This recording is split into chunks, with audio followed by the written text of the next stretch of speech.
مرحبا بكم في منتدى صندوق الاستثمارات العامة والقطاع الخاص.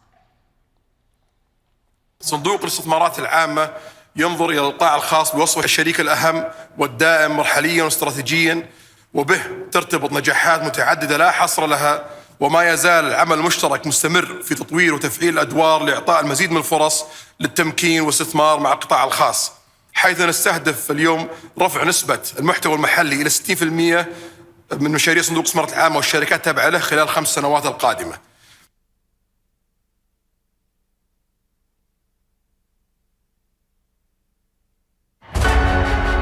كما ذكر صاحب السمو الملكي الأمير محمد بن سلمان بن عبد العزيز آل سعود رئيس مجلس إدارة صندوق الاستثمارات العامة، فإن مشاركة القطاع الخاص المحلي ليس فقط مطلبا هاما، بل ركيزة أساسية في طموحات ومستقبل المملكة العربية السعودية لتحقيق مستهدفات رؤية 2030. في صندوق الاستثمارات العامة نؤمن أن زيادة مشاركة القطاع الخاص هو ركيزة أساسية في بناء مستقبل مستدام لاقتصاد المملكة. إنه مستقبل يتحقق عبر استراتيجية شاملة لصندوق الاستثمارات العامة بنيت على أولويات من أهمها بناء شراكات اقتصادية استراتيجية مع القطاع الخاص المحلي، توطين التقنيات والمعرفة الحديثة للوصول إلى اقتصاد أفضل. برؤية عالمية وأولوية محلية، يركز صندوق الاستثمارات العامة على إطلاق شراكات استراتيجية وبرامج تساهم في تمكين القطاع الخاص وتدعم جهود التنمية والتحول الاقتصادي في المملكة. من خلال هذه الشراكات معاً نصنع أساساً قوياً للمملكة ونمواً مستداماً لأجيال قادمة. وهذه فقط بداية رحلتنا مع القطاع الخاص، فصندوق الاستثمارات العامة يعمل على ضخ ما يصل إلى 1 تريليون ريال في المشاريع الجديدة محلياً بحلول عام 2025، مما يساهم في صناعة المستقبل وتفعيل القطاعات الاستراتيجية التي من شأنها فتح مجالات لنمو القطاع الخاص في مختلف مراحل سلاسل القيمة، ودورا جوهريا في بناء غد مزدهر يدعم مكانة المملكة كقوة رائدة في الاقتصاد العالمي.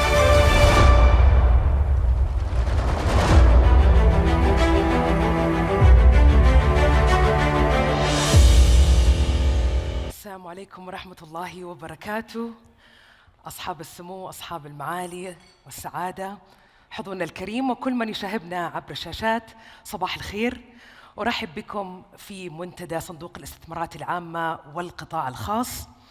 منتدى يمثل جسراً يربط بين صندوق الاستثمارات العامة وشركات محفظته مع القطاع الخاص بهدف تمكينه وتعزيز دوره كشريك الرئيس في رحلة التحول الاقتصادي في المملكة، إذ صممت برامج المنتدى لتكون منصة لتبادل الحوار بين الصندوق والشركات التابعة له والقطاع الخاص لتحقيق أهداف رئيسية، وهي استعراض مختلف أوجه التعاون والشراكة بين الصندوق وشركاته مع القطاع الخاص، إتاحة فرص التواصل المباشر مع ممثلين من الصندوق وشركاته التابعة، وإتاحة الفرصة للموردين الراغبين في التسجيل مع شركات الصندوق، وأخيراً الاطلاع على أحدث برامج الصندوق التي تهدف إلى تمكين القطاع الخاص.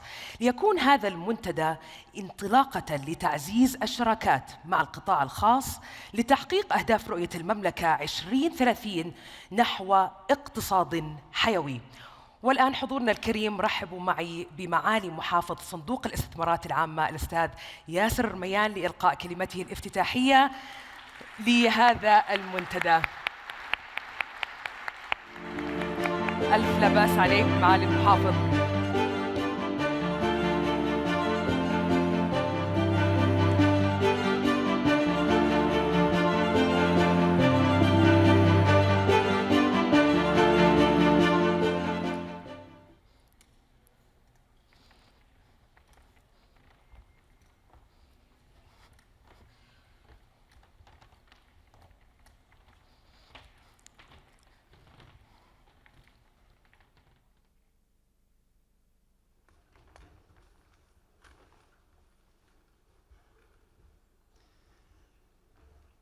أصحاب السمو المعالي والسعادة، الحضور الكريم، يسعدني اليوم أن أرحب بكم في منتدى صندوق الاستثمارات العامة والقطاع الخاص، والذي يهدف إلى تعزيز التعاون بين القطاع الخاص واستعراض الفرص والشراكات التي يقدمها صندوق الاستثمارات العامة من خلال مشاريعه وبرامجه وشركاته.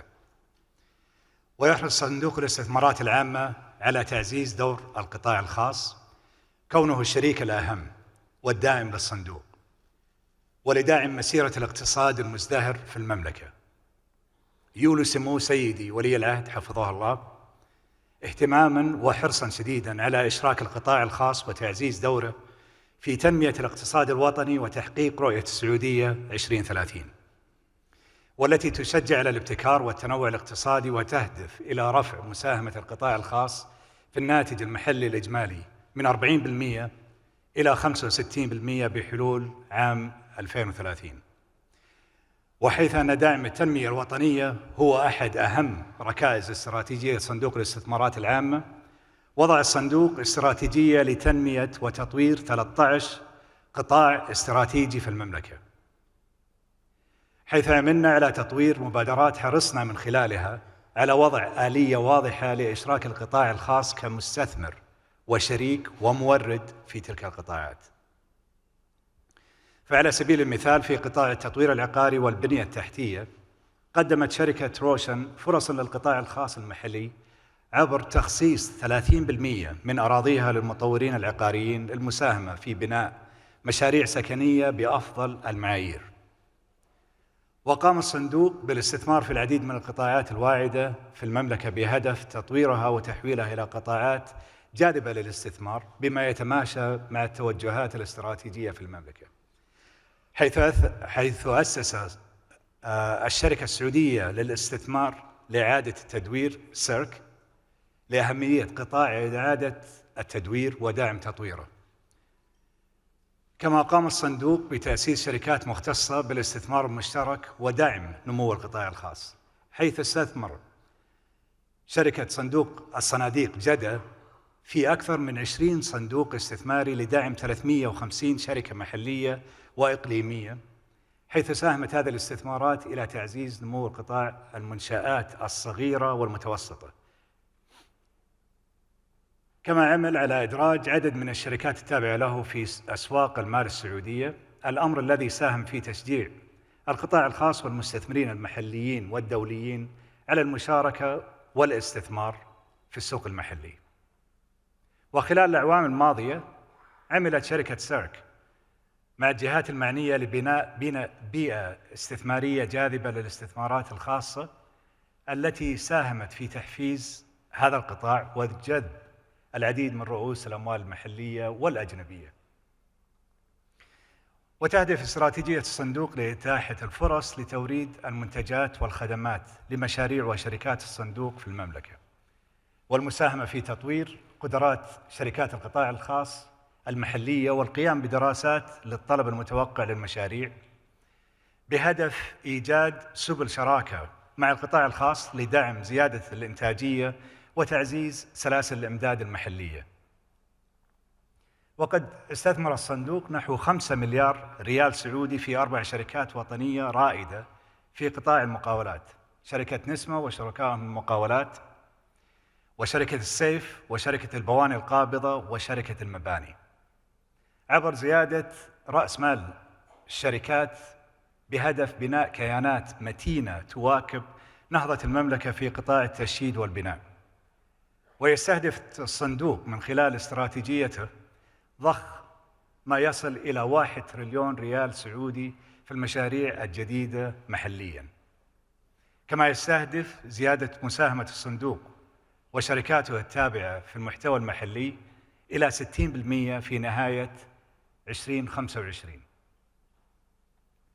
وقد أسس الصندوق الإدارة العامة للتنمية الوطنية للإسهام في هذه الأهداف، حيث تركز الإدارة على تحديد التوجهات الاستراتيجية للصندوق في التنمية الاقتصادية وقياس الأثر لاستراتيجية الصندوق واستثماراته، حيث عملت الإدارة العامة للتنمية الوطنية على إطلاق مجموعة من البرامج، ومنها برنامج تنمية المحتوى المحلي مساهمة، والذي يهدف إلى دعم وتطوير القدرات المحلية للمنافسة على المستوى الإقليمي والعالمي.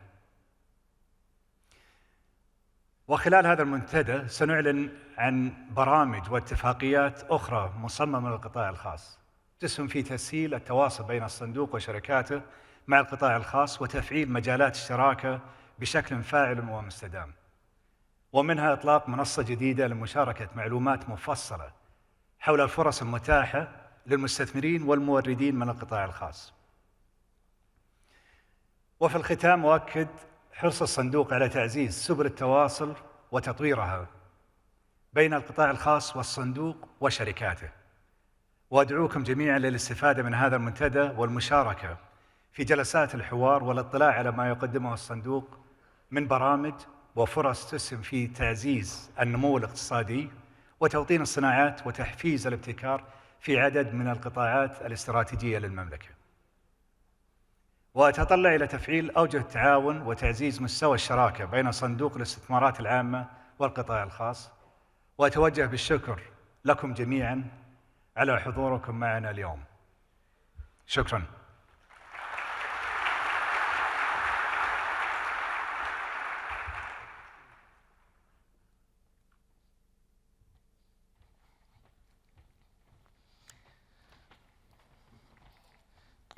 شكراً لك معالي محافظ صندوق الاستثمارات العامة الأستاذ ياسر الرميان على هذه الكلمة التي هي تأكيد وبوصلة وأيضاً رسالة واضحة للقطاع الخاص بأنه شريك فعال مع الصندوق في دفع عجلة التنمية والتحول الاقتصادي في المملكة. الآن حضورنا ومشاهدينا الكرام، تنطلق أولى الجلسات الحوارية لمنتدى صندوق الاستثمارات العامة والقطاع الخاص تحت عنوان الشراكة مع القطاع الخاص، ركيزة استراتيجية لدعم الاقتصاد المحلي. يشارك فيها معالي وزير الصناعة والثروة المعدنية ورئيس مجلس إدارة هيئة المحتوى المحلي والمشتريات الحكومية الأستاذ بندر الخريف، ومعالي الأستاذ عبد العزيز العريفي الرئيس التنفيذي لبرنامج تعزيز الشراكة مع القطاع الخاص شريك، ونائب محافظ صندوق الاستثمارات العامة ورئيس الإدارة العامة لاستثمارات الشرق الأوسط وشمال إفريقيا في صندوق الاستثمارات العامة الأستاذ يزيد الحميد. يحاورهم الزميل الصحفي والإعلامي عبد الله المديفر. يسعدني أن أرحب بكم جميعاً على المنصة، والكلمة للزميل عبد الله، تفضل.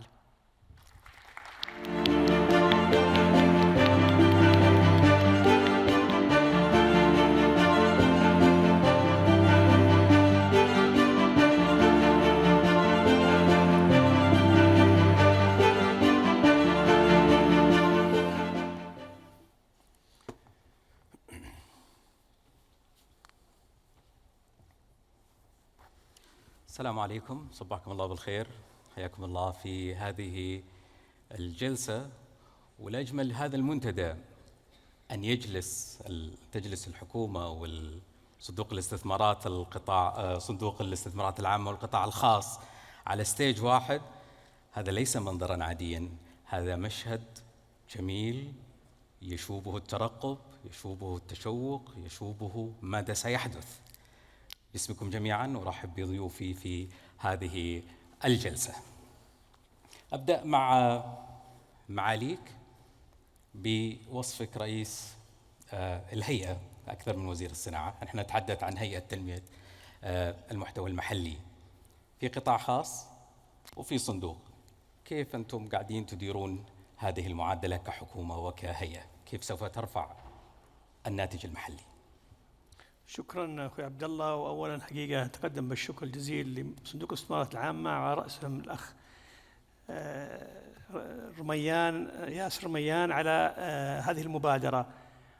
ورسالتي قبل ان ابدا على الجواب على السؤال، حقيقه رسالتي للقطاع الخاص انه اليوم هذا العمل المشترك الذي يتم ما بين صندوق الاستثمارات العامه وما بين الشركات التي يمتلك فيها أو يسيطر عليها هي جسر للقطاع الخاص للاستفادة من جميع الأعمال. لأنه يعني كثير من الإخوان في القطاع الخاص دائما يقولون أنه صندوق الاستثمارات العامة كيف نستطيع أن احنا نستفيد من الشراكات، وأعتقد هذا البلاتفورم محطة مهمة. اليوم الصندوق ممكن مهم وشريك أساسي الحقيقة في تحقيق أيضا مستهدفات المحتوى المحلي. معاليه ذكر الأهداف التي يطمح لها الصندوق والتي أيضا يطمح لها سمو سيدي يحفظه الله. وهذه الشراكة نحن في المحتوى المحلي لا يمكن لنا أن نحقق الأرقام والمستهدفات على المستوى الوطني إلا لما نعمل مع الشركاء في القطاع الخاص بنطاقها الأوسع ما بين منظومة الصندوق وأيضا القطاع الخاص التقليدي. اليوم المشاريع بطبيعتها تحتاج سلسلة الإمداد، تحتاج إلى مورد، تحتاج إلى عميل وهكذا. فلا يمكن أتصور أنه استثمار الصندوق في عمل معين يعني أنه إغلاق هذا النشاط، بل بالعكس هو فتح هذا النشاط.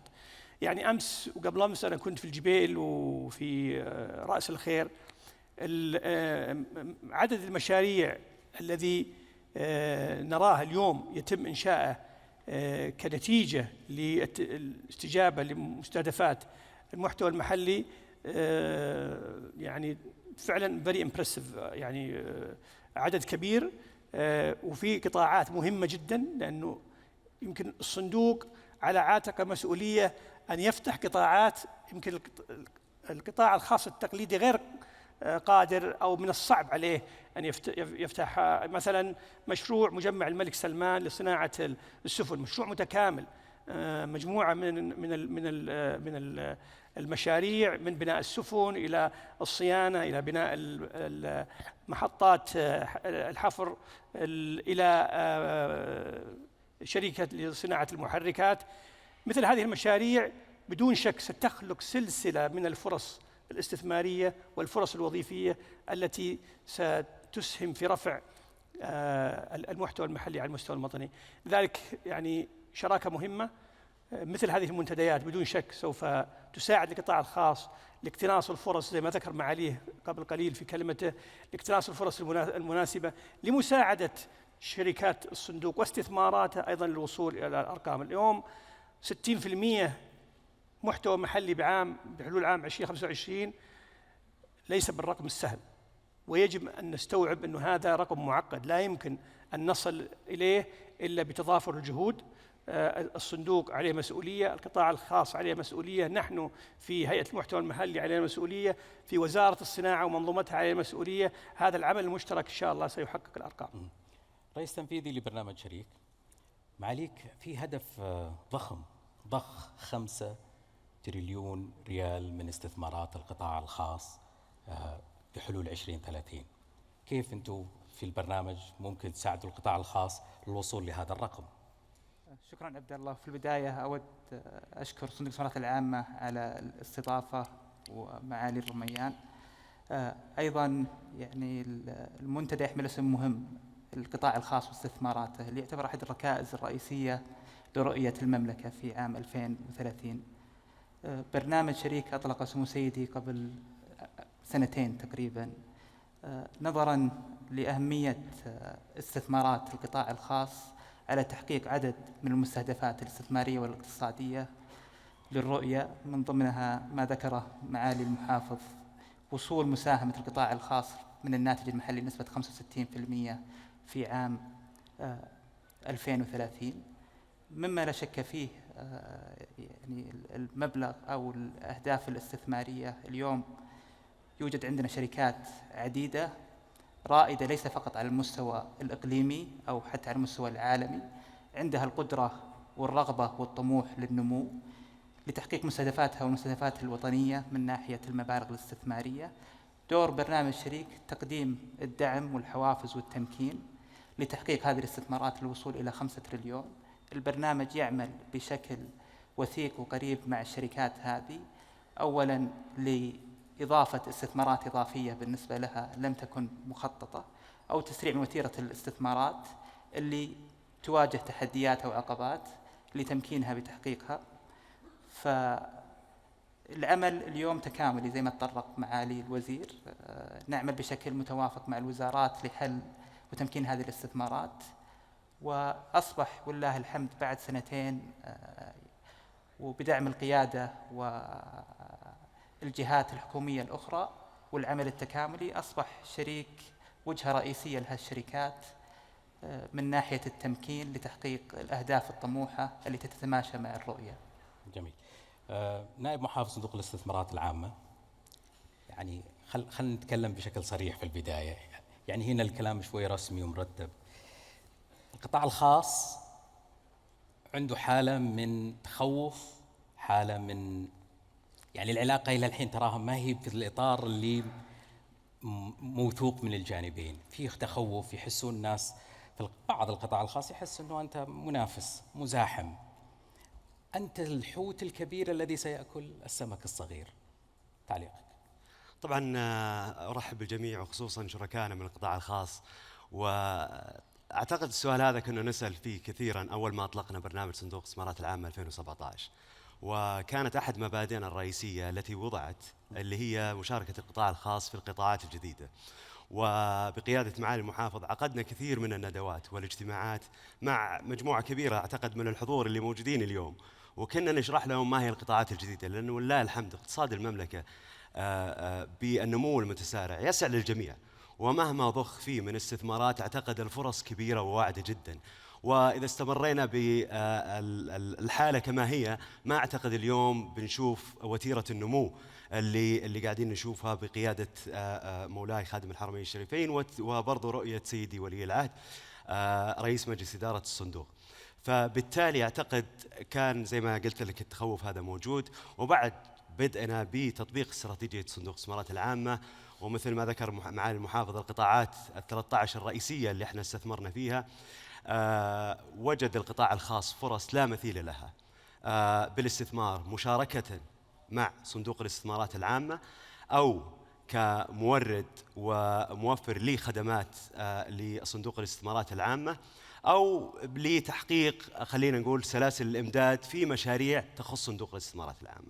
وهنا ودي أرجع على نقطة جدا مهمة اللي هي خلينا نقول يعني اليوم مثلا قطاع زي القطاع السياحي واستثمارات صندوق الاستثمارات العامة في القطاع السياحي، أعتقد لن تغطي استثمارات الصندوق وحده من 20 إلى 25% من الحجم المتوقع أو من البرامج الموضوعة من الجهات الحكومية المختلفة. فإحنا دورنا كمستثمر طويل المدى ونتحمل مخاطر قد تكون أعلى من مخاطر القطاع الخاص، وممكنين له للاستثمار معنا في المشاريع الجديدة، ومنها أمثلة كثيرة. يعني مثلا نتكلم على قطاع تصنيع السيارات، يمكن معالي الوزير هنا معنا، يمكن هل هذا كان حقيقة رسم من سنوات عديدة، ولكن ووضعت جميع الممكنات للمستثمرين، ولم يتقدم أحد للاستثمار في هذا القطاع. اليوم ولله الحمد كما أعلن سابقا أنه احنا اليوم استثمرنا في شركة لوسيد في أمريكا، والجايبين ويبنون مصانع في المملكة، وكذلك أطلقنا شركة سير.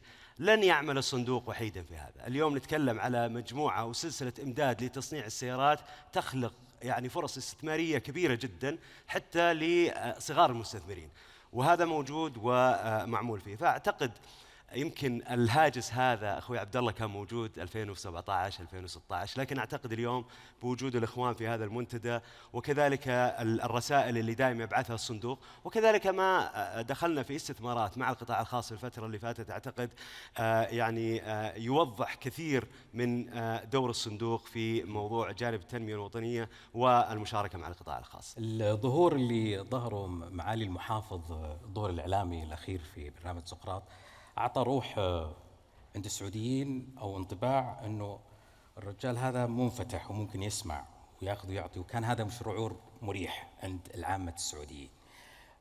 معاليك أنتوا كهيئة علشان تنجحون في الوصول للرقم المستهدف ومعاليه موجود، إيش أهم شيء المفروض معاليه يركز عليه علشان تنجح القصة؟ أنت كحكومة كمشرع ماذا تريد من معالي المحافظ؟ طبعا نظام المحتوى المحلي بدأ في التنفيذ بعام 2020 مع الأجهزة الحكومية، وكانت 3 سنوات الحقيقة تجربة رائعة في اختبار النظام ومدى فاعليته، لأنه يجب أن نستوعب أنه نظام المحتوى المحلي كمفهوم تراه يعتبر مفهوم خاص فينا في المملكة إلى حد كبير. ليس هناك تجارب أخرى في دول أخرى نستطيع أن نحن نتعلم منها. فكانت ال3 سنوات هذه جدا مهمة لفهم كيفية تحقيق مستوى عالي من المحتوى المحلي، في نفس الوقت عدم الإضرار ببرامج التنمية، لأنك أيضا أنت عندك تنمية. اليوم مثلا زي ما ذكر معاليه مشروع زي روشن، أهميته للمواطن السعودي لا تقل عن أهميته في تمكين أيضا المحتوى المحلي. كيف نستطيع أن نرسم أو نضع الأدوات التمكينية ولله الحمد اليوم بالفعل هذا ما تم. 3 سنوات من نجاح. القطاع الخاص يشهد بذلك، يشهد بأنه أدوات المحتوى المحلي ساهمت في تمكينه من الحصول على فرص في السوق وعلى استمرار طلب على المنتجات، وأيضا حفز الاستثمار والتوسع، إما التوسع استثمارات قائمة أو في مشاريع جديدة. عندما ننظر اليوم إلى الصرف على المستوى الوطني، جزء كبير من هذا الصرف يأتي من صندوق الاستثمارات العامة ومن المشاريع الكبرى والشركات الكبرى، ولذلك كان من المهم جدا أن تنضم هذه المشتريات تحت مظلة المحتوى المحلي. وبدأنا في تطبيق النظام من ابتداء من عام 2023 على الشركات المملوكة للدولة وعلى الشركات التي تملك فيها الدولة حصة كبيرة والشركات الوطنية. الشركات الوطنية الكبرى عندها برامجها الحقيقة، ولهم يعني مبادرات من عدد كبير من السنوات، مثل أرامكو في اكتفاء أو سابق في نساند أو غيره، والآن معادن عندها برنامجها الخاص وشركة الكهرباء وهكذا. لأنه اللي كان مفقود هو التأكد أن هناك يعني الربط إن صح التعبير المناسب ما بين هذه الشركات وما بين القطاع الخاص أو السبلايرز أو الموردين وبنظام مكتمل، وهذا ما تم. احنا الحقيقة اليوم يمكن معالي ذكر لستة من أهداف هذا المنتدى، وهي تلخص كل اللي نحتاجه، هو معرفة ما هو حجم الطلب على مختلف المنتجات. اليوم المصنع عندما يعرف حجم طلب منتج معين يستطيع أن يبني القدرات فيه. نستطيع أيضا في منظومة الصناعة أن نوفر له البنية التحتية، نستطيع أن نوفر له التمويل اللازم وهكذا. وأيضا فهم سلاسل الإمداد المطلوبة. اليوم مثلا من الشركات الحقيقة الرائدة التي يعني تحت مظلة الصندوق هي شركة سامي، شركة الصناعات العسكرية، من أهم القطاعات التي نستهدف فيها توطين هذه الصناعة. لا يمكن لشركة واحدة مثل ما ذكر يعني مع سعادة النائب المحافظ، لا يمكن لشركة واحدة نتخيل أنها بتصنع كل شيء، فهي بحاجة إلى قاعدة كبيرة جدا من المنتجين.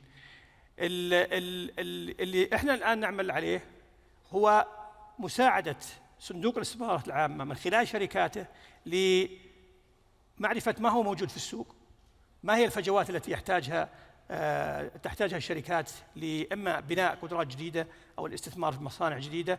والحقيقة يعني بدون مجاملة العمل القائم عمل رائع. قبل حتى تطبيق النظام في الشركات الكبرى كان عندنا مجلس الشراكة مع القطاع الخاص، كان فيه أكبر الشركات التي عندها صرف كبير ومستمرين معاهم. الآن نعمل مع الصندوق ومع إدارات الصندوق المختلفة لضمان أيضا الشركات الأخرى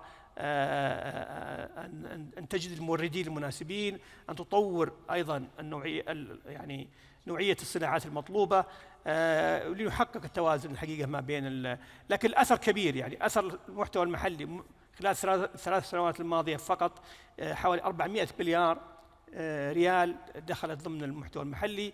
عندنا حوالي 50,000 منافسة يعني تم استخدام فيها القائمة الإلزامية. اليوم القائمة الإلزامية فيها أكثر من 600 منتج، يستفيد منها أكثر من 4000 مصنع وهكذا. ونتوقع إن شاء الله مع العمل القائم الآن مع القطاع الخاص وعلى رأسه صندوق الاستثمارات العامة سيكون الحراك بشكل أكبر. أيضا تقدم الهيئة الأدوات اللازمة لتحقيق بعض المكاسب السريعة، مثل أدوات الأوفتيك أو الشراء، عقود الشراء وعقود نقل التقنية. وقعنا مثلا مع التحلية مشروع لتوطين أغشية التلاطح العكسي وتوطينها في المملكة، توطين الحافلات من خلال عقود وزارة التعليم في النقل. عندنا أيضا توطين للقاحات والأدوية وهكذا. مثل هذه الأدوات أيضا التي تقدمها الدولة تساعد القطاع الخاص بالاستثمار، تساعد أيضا صندوق الاستثمارات العامة على إيجاد الشراكات الملائمة، خاصة التي نطمح إلى نقل التقنية فيها وتوطينها. برنامج شريك يعني في زخم في الأسابيع الأخيرة في الحديث عليه، ومن أعلى مستوى أنتم قاعدين تدعمون ظهور سمو ولي العهد مرة ومرتين في برنامج شريك، أعطى زخم لهذه القصة. لكن الشركات الكبرى دائما مرتبط برنامج شريك بالشركات الكبرى. هنا في سؤالين: وش الشركات الكبرى؟ يعني وش تعريفكم بالشركات الكبرى؟ اثنين، هل أفهم ضمنا أنه الشركات اللي ما هي كبرى خارج معادلتكم، خارج حساباتكم؟ شكرا عبد الله، سؤال مهم. يعني تعريف الشركات الكبرى بالنسبة للبرنامج هي شركات اللي لها قدرة تستثمر 10 مليار إلى عام 2030، مما يعني استثمار مليار ريال بشكل سنوي، وهذا يحصر عدد الشركات. اليوم في البرنامج 28 شركة، لكن الجميل في البرنامج أنه أثره ليس فقط على الشركات اللي موجودة في البرنامج، أثره على مستوى الاقتصاد بشكل أكبر. اليوم الشركات في المشاريع هذه توطن صناعات لأول مرة، تجلب تقنيات، هذا يكون له أثر زي ما تكلم معالي الوزير والنائب محافظ صندوق الاستثمارات العامة، الأثر على سلاسل القيمة والإمداد وجلب فرص استثمارية تدعم هذه. اليوم هالمشاريع لما تتم لها أثر أو مضاعف اقتصادي أكبر، لأنه أنت اليوم تبني هالمشاريع، بتاخذ مواد، بتحرك العجلة الموجودة الاقتصادية للمصانع الموجودة، بيكون فيها توظيف مباشر وغير مباشر، بتفتح مصانع أخرى. زي ما تكلم على قطاع السيارات، أنت عندك بنية تحتية لازمة كمواد أنها تنتج. الجميل في البرنامج يمكن هالدائرة كلها ويدعم، بحيث أن التركيز الرئيسي بالنسبة للبرنامج من ناحية المشاريع هذه هي المضاعف الاقتصادي. والحمد لله الحزمة الأولى اللي أعلن عنها المضاعف الاقتصادي لهالمشاريع كلها أكثر من 2، معناته أنه أي ريال يأتي أثر على الناتج المحلي يستثمر أكثر من 2 مرات. فالأثر ليس فقط على الشركات هذه، لكن على القطاعات وعلى سلاسل القيمة والمستثمرين، وتفتح مجالات استثمارية مختلفة لتمكين هذه الصناعات وهذه المشاريع. حديثك في البداية حديث جيد، أنه لا ترانا حريص في علاقة والعلاقة زينة، بس إحنا ما فهمنا شكل العلاقة. يعني أنتم عندكم مشاريع وعندكم استراتيجية وعندكم خاصة موضوع المشاريع الواعدة وشغالين. دور القطاع الخاص بالضبط وين؟ يعني حدد لي. الحين في علاقة، بس وين بالضبط شايف دور الصندوق ودور الطرف الآخر من العلاقة؟ طيب، يعني ممكن هنا أسهب ويعني بما تفضل فيه معالي المحافظ بكلمة الافتتاحية على دور الصندوق ودور القطاع الخاص، يتمحور على 3 محاور رئيسية. الأول القطاع الخاص كمستثمر.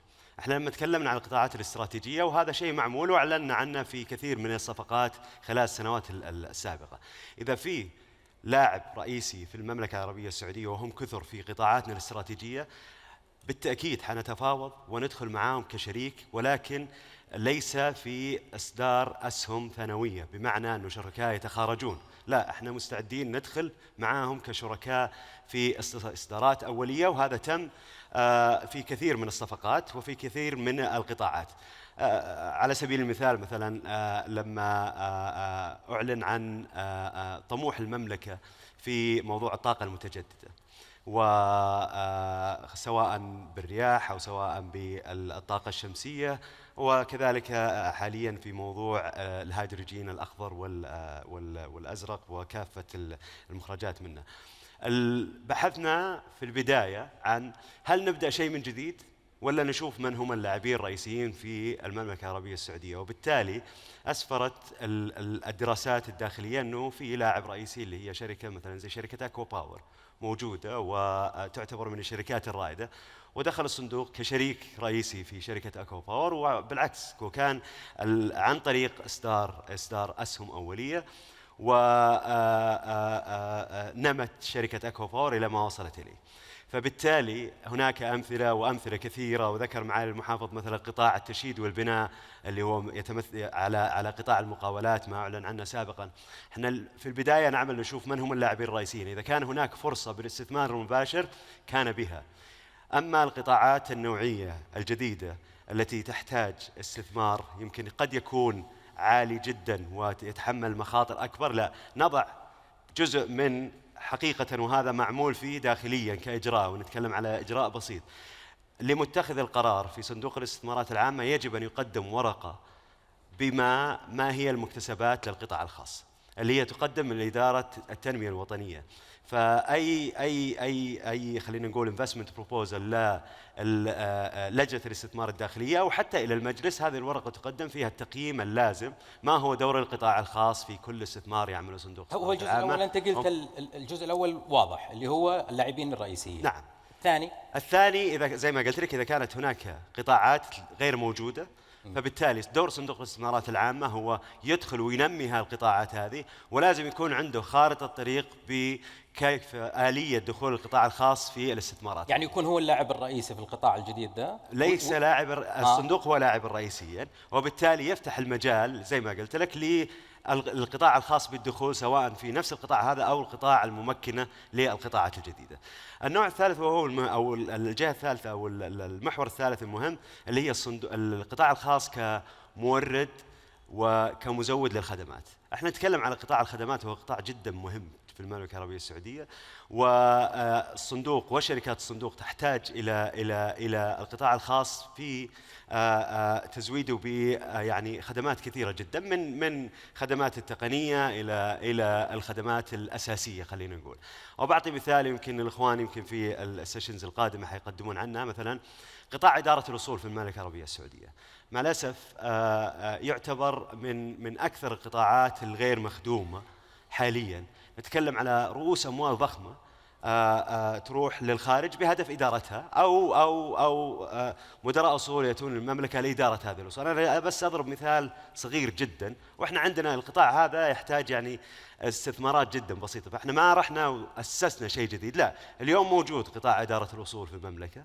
رحنا لكل مدراء الأصول، سواء من يعني على الفئات الصغيرة أو المتوسطة أو الكبار مدراء الأصول، ودفعنا لهم خلينا نقول رسوم مجزية بحيث أنهم يستثمرون في قطاع إدارة الأصول لتنميته، لأنه في النهاية حيعود بالنفع على الصندوق باستثماراته وعلى الجميع طبعا في النهاية. فهي على الثلاث محاور اللي قلتها، وأتمنى أن هذه تعطي بالعكس إضافة وتطمين لإخواننا في القطاع الخاص أنه إحنا مكملين لدورهم في اقتصادنا الوطني. جميل. ماذا تريد معاليك من القطاع الخاص؟ الحين واضحة أنت أمورك مع الصندوق زينة، أموركم واضحة أنها يعني التجربة أنت راضي عنها في ال3 سنين، بس الآن القطاع الخاص حيدخل. اسألني السنة الجاية يعني أول سنة. فماذا تريد من القطاع الخاص؟ والله القطاع الخاص أنا ودي أتكلم معهم يعني كزميل لهم، يعني قبل بشيل طاقية يمكن الوزير اليوم القطاع الخاص أنا أشوف نوعين، نوع إيجابي متحمس شايف فرص رهيبة، وهذا حقيقة هو النوعية اللي نطمح لها، هي اللي تشوف الجانب المضيء في المعادلة ويشتغل معنا في كيفية، وما فيه عمل اليوم. أنا أقول لك اليوم خاصة قطاعات زي الصناعة والتعدين ما هي أعمال سهلة، سيكون فيها تحديات، سيكون فيها مشاكل. السؤال هو هل هناك قرب من الأجهزة الحكومية من مساعدتهم؟ اليوم الأدوات اللي عندنا يعني اللي حققناها ولله الحمد بفضل الله ثم دعم سمو سيدي خلال 3 سنوات الماضية، يعني قائمة طويلة في لقاء الصندوق الصناعي أنا كلمتي فقط سردت كل المكاسب، أخذت 22 دقيقة. فهذا النوع هو اللي بيستفيد، بيبدأ بيؤمن أما أنه عنده عمل زي ما ذكر الأخ يزيد، وهم كثير عندهم أعمال رائعة وناجحة ولكن تحتاج إلى تطوير. ينظر للفرصة ويطورها ويبدأ يتعامل مع التحديات، تمويل، عوائق صادرات، تمويل صادرات، حماية من المنافسة غير العادلة، وهكذا. كل هذه الأشياء عندنا لها حلول. فهذه النوعية، وهذه النوعية الإيجابية، وهذه النوعية اللي تستفيد من الجهد اللي قائم. عندنا نوعية تنظر للجانب السيء وتجلس تضع يعني معوقات أو أسباب، وأنا ما أقدر وأنا ما أقدر. هذا اللي ما أقدر أساعدهم. أنا أستطيع أقول لك بكل صراحة هذه النوعية يجب أن تغير في الفكر. اليوم ولله الحمد يعني يكفي أنه قطاعات كانت وما زالت مربحة وواعدة زي قطاع العقار، نشوف مستثمرين فيه وكبار طلعوا أو حطوا استثمارات في قطاعات مثل التعدين أو الصناعة وغيرها. ويمكن قصة دائما أذكرها، أنه في أول ما تعينت في أحد المناسبات عند أحد العقاريين قال لي: كيف تقيم نجاحك؟ قلت: والله أقيم نجاحي إذا حطيتوا فلوسكم أنتم في الصناعة. وقال: معصي. والآن نشوف الحمد لله العقاريين والمستثمرين في القطاعات الأخرى يرون أن الصناعة استثمار واعد ومهم، والتعدين وغيره. فلذلك أنا أقول خلون القطاع الخاص عليه أن يكون قريب من ما تقوم به الدولة اليوم. الجهود اللي موجودة اليوم فيها فرص غير طبيعية. وأرجع أكد أنه مهما عمل الصندوق أو غيره من شركات كبرى، بتجينا شركات إن شاء الله كبيرة تستثمر في المملكة، مهما كانت هذه الاستثمارات فهي بحاجة إلى سلسلة طويلة من الخدمات ومن السلع ومن الفرص الوظيفية. أمس في مشروع مدينة الملك سلمان لصناعة السفن على سبيل المثال، بس المشروع فيه almost 20,000، ولكن المتوقع أنه يصل إلى 70. هذه 50,000 فقط من الخدمات ومن السبلايرز. والقطاع السيارات اللي تكلم عنه الأخ يزيد، اليوم احنا نشتغل مع الصندوق ومع الشركات اللي مستثمرة في القطاع زي سير ولا لوسيد على كيف نساعدهم أيضا في بناء يعني سلسلة الإمداد، بناء الموردين الخاصين فيهم، سواء معظمهم أو جزء منهم كبير بيجي من خارج المملكة. حتى اللي جاي من خارج المملكة هو أيضا يبغى يعرف هل المواد الخام اللي يحتاجها موجودة، الخدمات اللي يحتاجها موجودة. يعني المردود الاقتصادي على العمل اللي يقوم فيه الصندوق، وبالذات في المشاريع الكبيرة، مردود هائل. هو في نهاية المطاف يصب في خلق فرص استثمارية كبيرة ومتوسطة وصغيرة وفرص وظيفية. ولذلك أنا نصيحتي لإخواني وأعزائي القطاع الخاص وزملائي اللي يعني أفتخر فيهم، أنه أرجو أن تنظروا إلى الجانب المضيء في المعادلة. اليوم هيئة المحتوى المحلي غيروا تفكيركم، هذه رسالة. غيروا تفكيركم، خلوكم قريبين. أنا أقول حتى اللي يعني القدامى يمكن يعني. بس أنت قبل شوي قلت والعقاريين، ترى أنا إحساسي غلط أنك أنت اللي ما هو قاعد يتغير هو العقاريين، ولا أنا؟ لا، أنا أعطيت مثال بس. طيب. لأن العقار أنا يعني منافس كبير لي، بس الحمد لله الصندوق بعد غير في نظرة الناس على العقار. طيب، كلام معالي واضح أنه يدور حول فرص، مشاريع، مورد. أنت في برنامج شريك كيف تطور لي هذه المعادلة؟ الموردين، كيف تربط الموردين بالفرص، بالمستثمرين، بالتغيير في التشريع؟ كيف تساعدهم في برنامج شريك؟ صحيح، يمكن برنامج شريك صار ركيزة رئيسية في المنظومة الاستثمارية الحكومية، وأيضا أصبح وجهة متكاملة للشركات، ليس فقط لتقديم الدعم ولا الحوافز، لكن أحد الأشياء اللي نستهدفها نكون مبادرين من ناحية الفرص الاستثمارية للقطاع الخاص. فاليوم حسب حوكمة البرنامج عندنا لجان إشرافية قطاعية، أصحاب المعالي الوزراء يرأسون هاللجان. معالي وزير الصناعة يرأس لجنة المعنية بالقطاع الصناعي. هدف البرنامج اليوم في استراتيجيات قطاعية حددت المجالات الاستثمارية، عندها مستهدفات استثمارية يعني استراتيجية الصناعة تستهدف استثمارات من القطاع الخاص تريليون 300 مليار. دور البرنامج في تمكين هذه الاستثمارات، عندنا الشركات الكبرى نفتح المجال للاستثمار لها، نعرض عليها الفرص مع الممكنات المطلوبة لتقليل المخاطر. والجانب الآخر أيضا نعمل بشكل مقرب مع صندوق الاستثمارات العامة بحيث أنه يكون كشريك في هذه المشاريع اللي تتطلب ملاءة الصندوق ودعمه.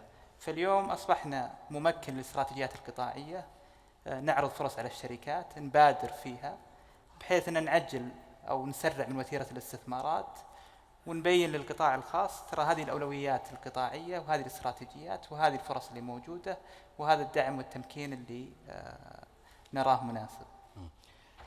نائب المحافظ، ذكرت قبل شوي موضوع إدارة الأصول. نعم. احنا الحين متحمسين نعرف أكثر وين الفرص القادمة اللي فيها فرص تعاون أكبر. ماذا هنالك في القادم القريب؟ والله طبعا يعني حسب يمكن خلينا أول شيء نبارك لسمو سيدي ولي العهد رئيس مجلس الوزراء رئيس مجلس إدارة الصندوق بإطلاق طيران الرياض، وهو امتداد للاستراتيجية الوطنية للنقل والخدمات اللوجستية. أعتقد اليوم أو الأسبوع هذا هو حقيقة بالنسبة لنا يعني هو نقلة تاريخية للمملكة العربية السعودية وكذلك لمدينة الرياض كوجهة تربط بين الشرق والغرب، وهي حقيقة أقل ما تستحقه مدينة الرياض من طموح موضوع لها بإذن الله خلال الفترة القادمة. وهذا قد يكون مثال ومثال بسيط أيضا مثل ما ذكرناه في البداية على هي الاستثمارات النوعية. نتكلم مثلا قطاع الطيران هو خصوصا في مدينة الرياض وحجم المسافرين والطموح اللي ترغب المملكة والمدينة الوصول له، فبالتالي صندوق الاستثمارات العامة رأى أن هناك فرصة بالدخول بالاستثمار هذا، ولكن لن يدخل وحيدا. أعتقد يعني في المستقبل إن شاء الله المستقبل القريب عن طريق هذه الفرصة حيتفرع منها الكثير من الفرص بإذن الله. فالأسبوع هذا احنا يعني سعيدين بالإطلاق هذا، وبإذن الله في القادم يعني احنا نشوف يمكن وتيرة إعلانات الصندوق عن مشاريع الجديدة متسارعة الفترة اللي راحت، لأن الآن العمل هو فعلا على تنفيذ الاستراتيجية وليس صياغة استراتيجية. هذه الرياض احنا عارفينها، احنا نبي نشوف شيء ما عرفناه بإذن الله قريبا إن شاء الله. طيب. من الواضح أنه المستقبل يتغير نحو الأفضل. شكرا لكم، انتهت الجلسة الأولى. السلام عليكم. شكرا.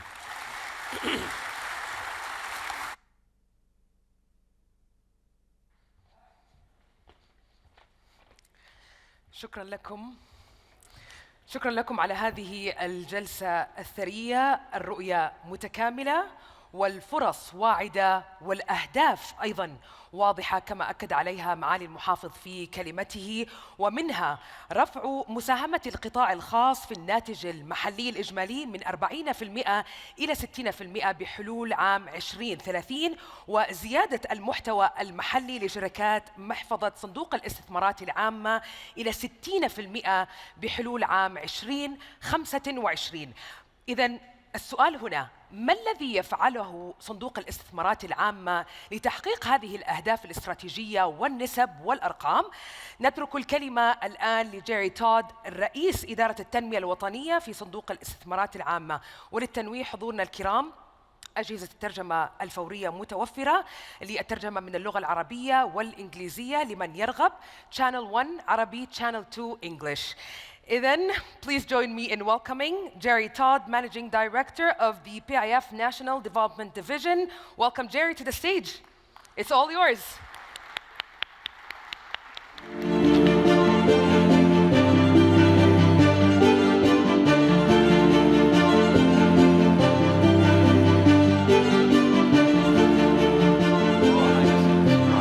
Your Excellencies, private sector leaders, distinguished colleagues and guests.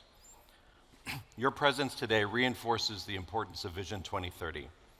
Under the leadership of His Royal Highness the Crown Prince, the Board of Directors, and His Excellency the Governor, PIF and its portfolio companies are committed to enabling the private sector through a broad set of initiatives.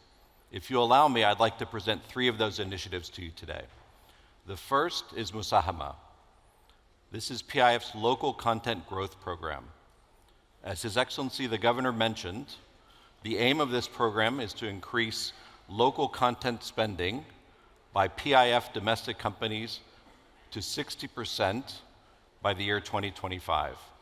As part of this, PIF companies will be embedding local content considerations into their design decisions and their procurement practices. The second initiative is our supplier development program to support and enable the development and upskilling of vendors and suppliers to meet the growing requirements of the PIF's portfolio companies. As part of this, we will be conducting supplier boot camps with Tier 2 and Tier 3 contractors to help them prepare to meet the requirements to qualify as suppliers. We'll be delivering these through a combination of online and in-person meetings across the kingdom. The third initiative, which was also mentioned by His Excellency the Governor, is the Private Sector Hub. This is a direct, dedicated channel to share supplier and investment opportunities with the private sector. The hub has gone live as of this morning, and there are more than 100 opportunities already on it. Ladies and gentlemen, the opportunities are here. To maximize the benefit for you, we have 4 suggestions. The first, please dedicate senior management time to capturing these potential game-changing opportunities. Second, be open to adapting and evolving your business to meet the needs and requirements of becoming a supplier. There may be challenges, but your capabilities and your business will grow. Third, in the room next door, we have 50 PIF portfolio companies. They have booths set up, and there are people on hand to answer your questions. Please go talk to them. And importantly, please register as vendors. This will ensure that you get access to upcoming RFPs. And finally, we will be having a series of very important demand signaling workshops this afternoon and tomorrow afternoon. 8 large companies will be presenting their procurement priorities going forward.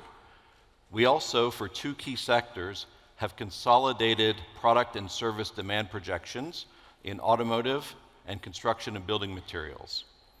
By attending, you'll get the valuable information you need to prioritize your business development efforts. Wishing you all a very successful 2 days, and thank you very much for your kind attention.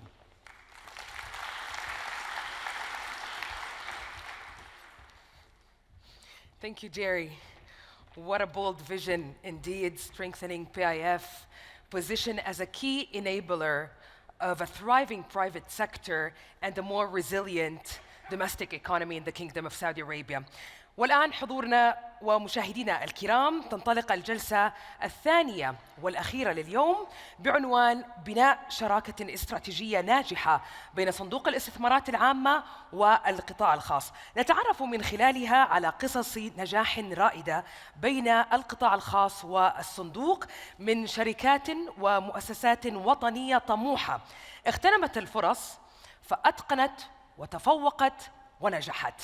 يسعدني أن أرحب بضيوف هذه الجلسة الأستاذ عبد المجيد الحقباني ممثلا لصندوق الاستثمارات العامة ورئيس إدارة استثمارات الأوراق المالية في الشرق الأوسط وشمال إفريقيا في صندوق الاستثمارات العامة، والأستاذ أديب الزامل الرئيس التنفيذي الأعلى وعضو مجلس إدارة مجموعة الزامل القابضة، والرئيس والمدير التنفيذي لشركة أكوا باور بادي بادماثن، ويحاورهم الزميل أسامة الأنصاري. تفضلوا.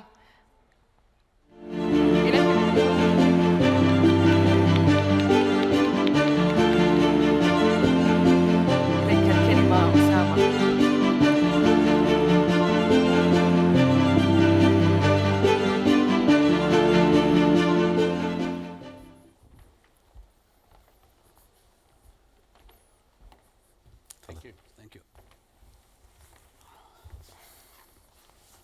بسم الله الرحمن الرحيم، الحمد لله والصلاة والسلام على نبيه وآله وصحبه أجمعين.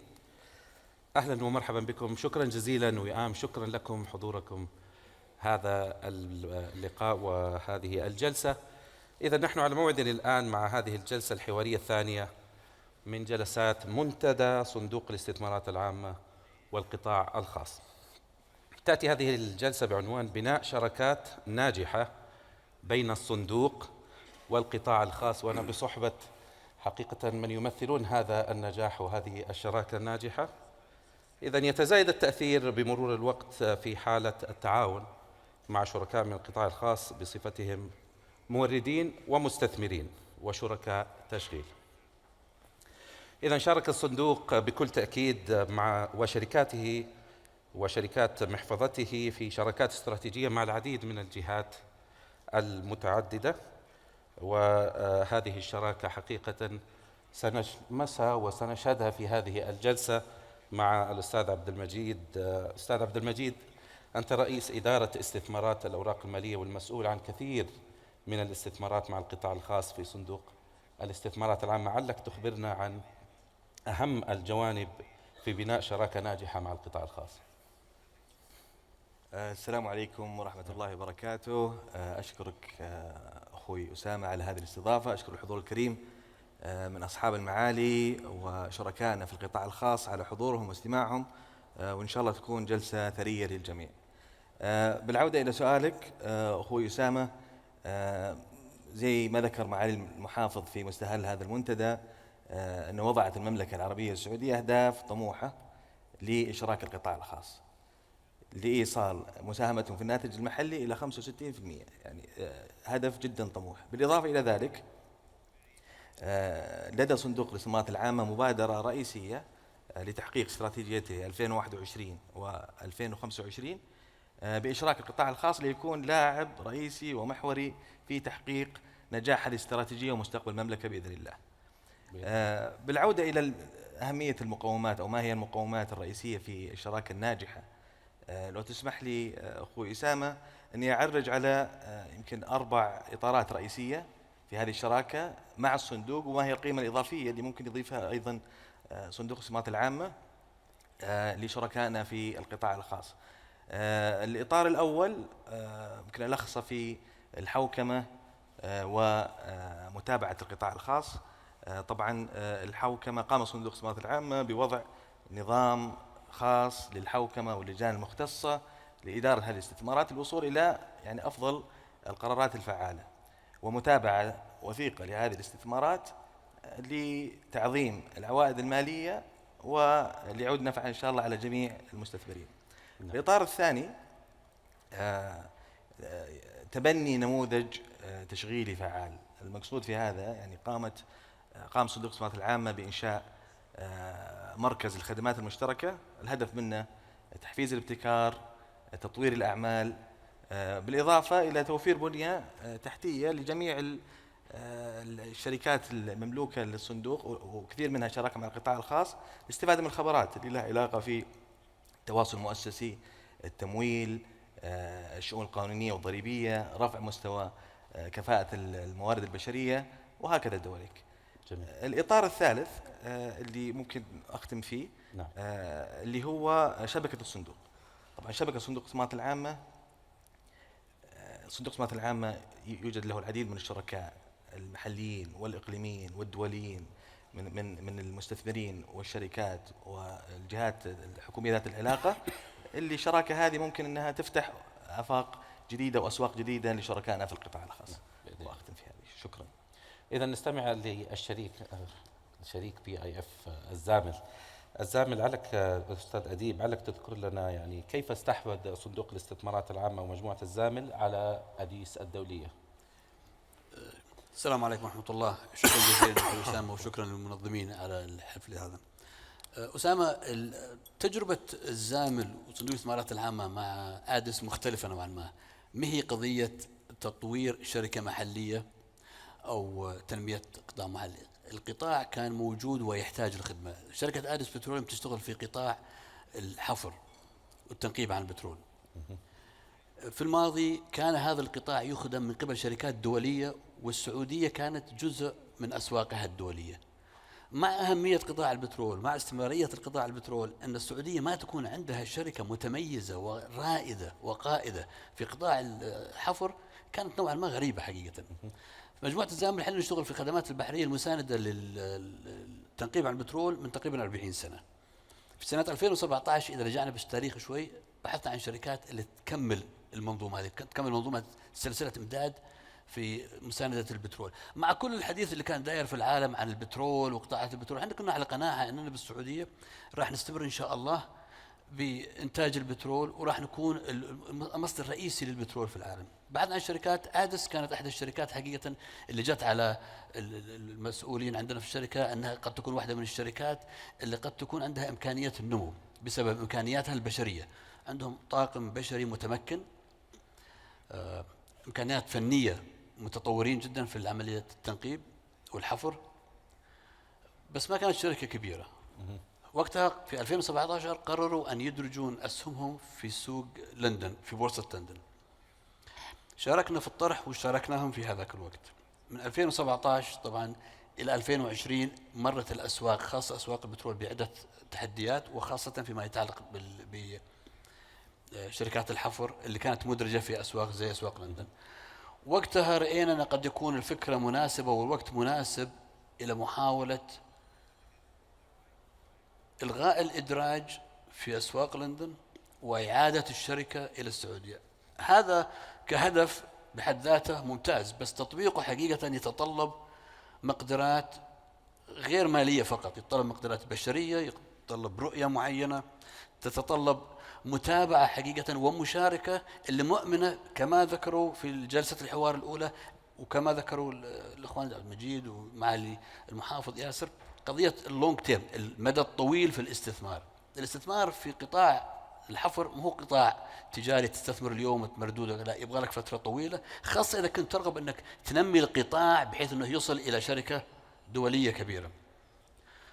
في هذا الوقت حقيقة الصندوق الاستثمارات كانوا في نفس الوقت يبحثون، وكانت عندهم اطلاعاتهم وتلاقت الأفكار بيننا وبينهم في قضية العمل مع بعض في الاستحواذ على الشركات.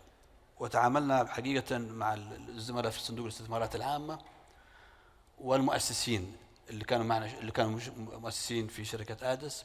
قدمنا عرض في 2021 لشراء الأسهم، إلغاء الإدراج في إنجلترا، وتم هذا الشيء ونقلنا الشركة. طبعا أنا أقولها بعجالة، بس البروسس أنك تأخذ شركة مدرجة في سوق لندن وتلغي الإدراج، تشتري كل الأسهم والتندر آفر وما شابه وإعادتها هنا، قد يكون قولها بس القاعة مليانة ما شاء الله كلهم رؤساء ومدراء بنوك أعتقد، ويقدرون الصعوبة والليجاليتيز والشؤون القانونية المطلوبة والتنظيمية المطلوبة لعمل الشيء هذا. عندك السوق دولي كبير يتطلب معلومات معينة، وهذا اللي تم.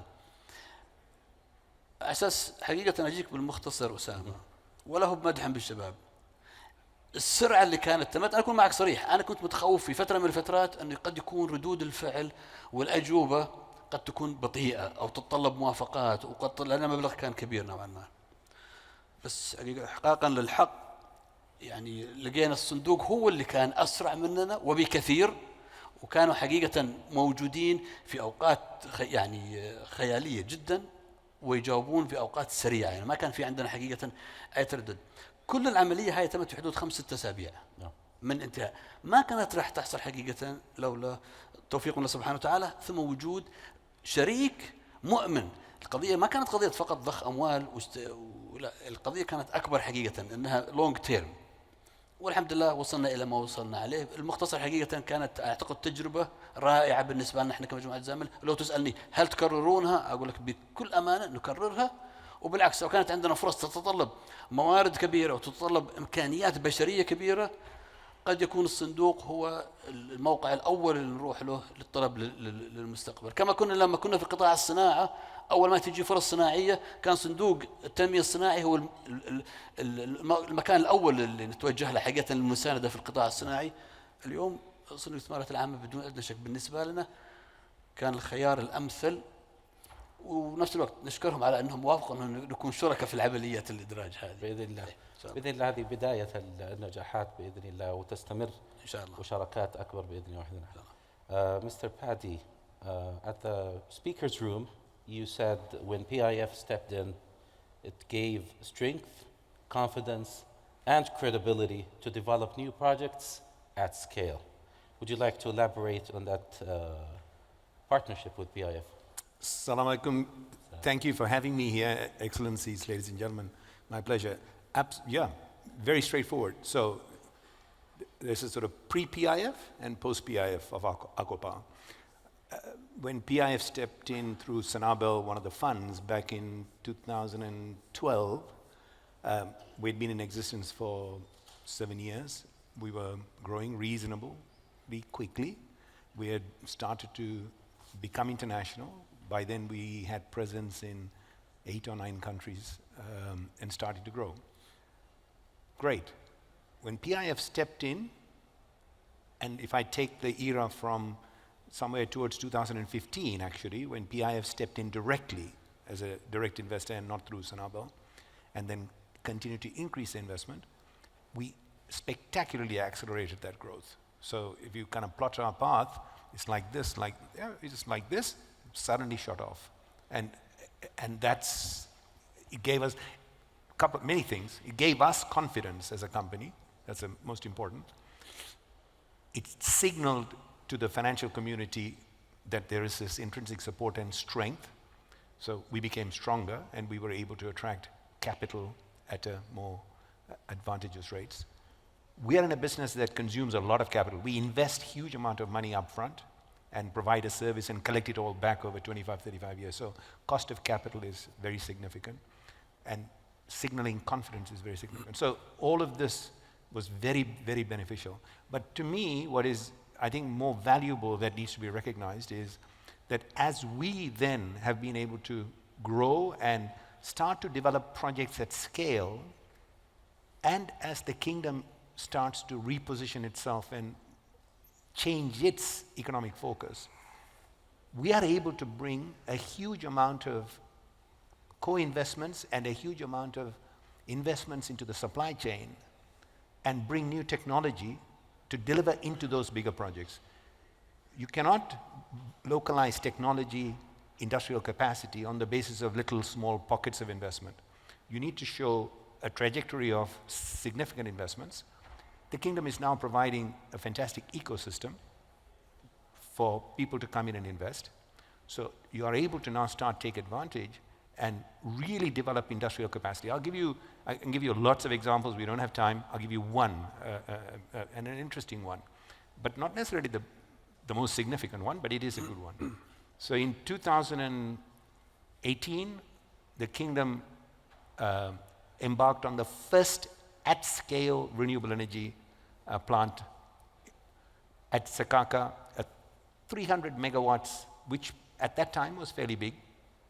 Today it's a little toy compared to the 3,000 megawatt we sort of develop in one scale, but 300 megawatt photovoltaic plant at Shirkate. At that time, we looked at what components go into a PV plant, and we identified that we wanted to find something that is significant, that was meaningful to localize. And we found that the trackers, the things that move the panels to track the sun, it's sophisticated, it's precision engineering, but it can be done here. But the technology was in many countries around the world. It's about 15% of the cost of a plant, so that's not small, it's decent.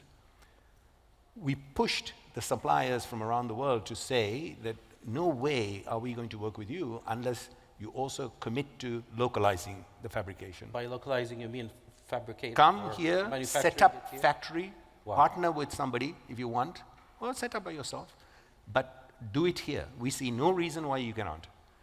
Huge resistance. Their argument was, this is 300 megawatts, it's nothing.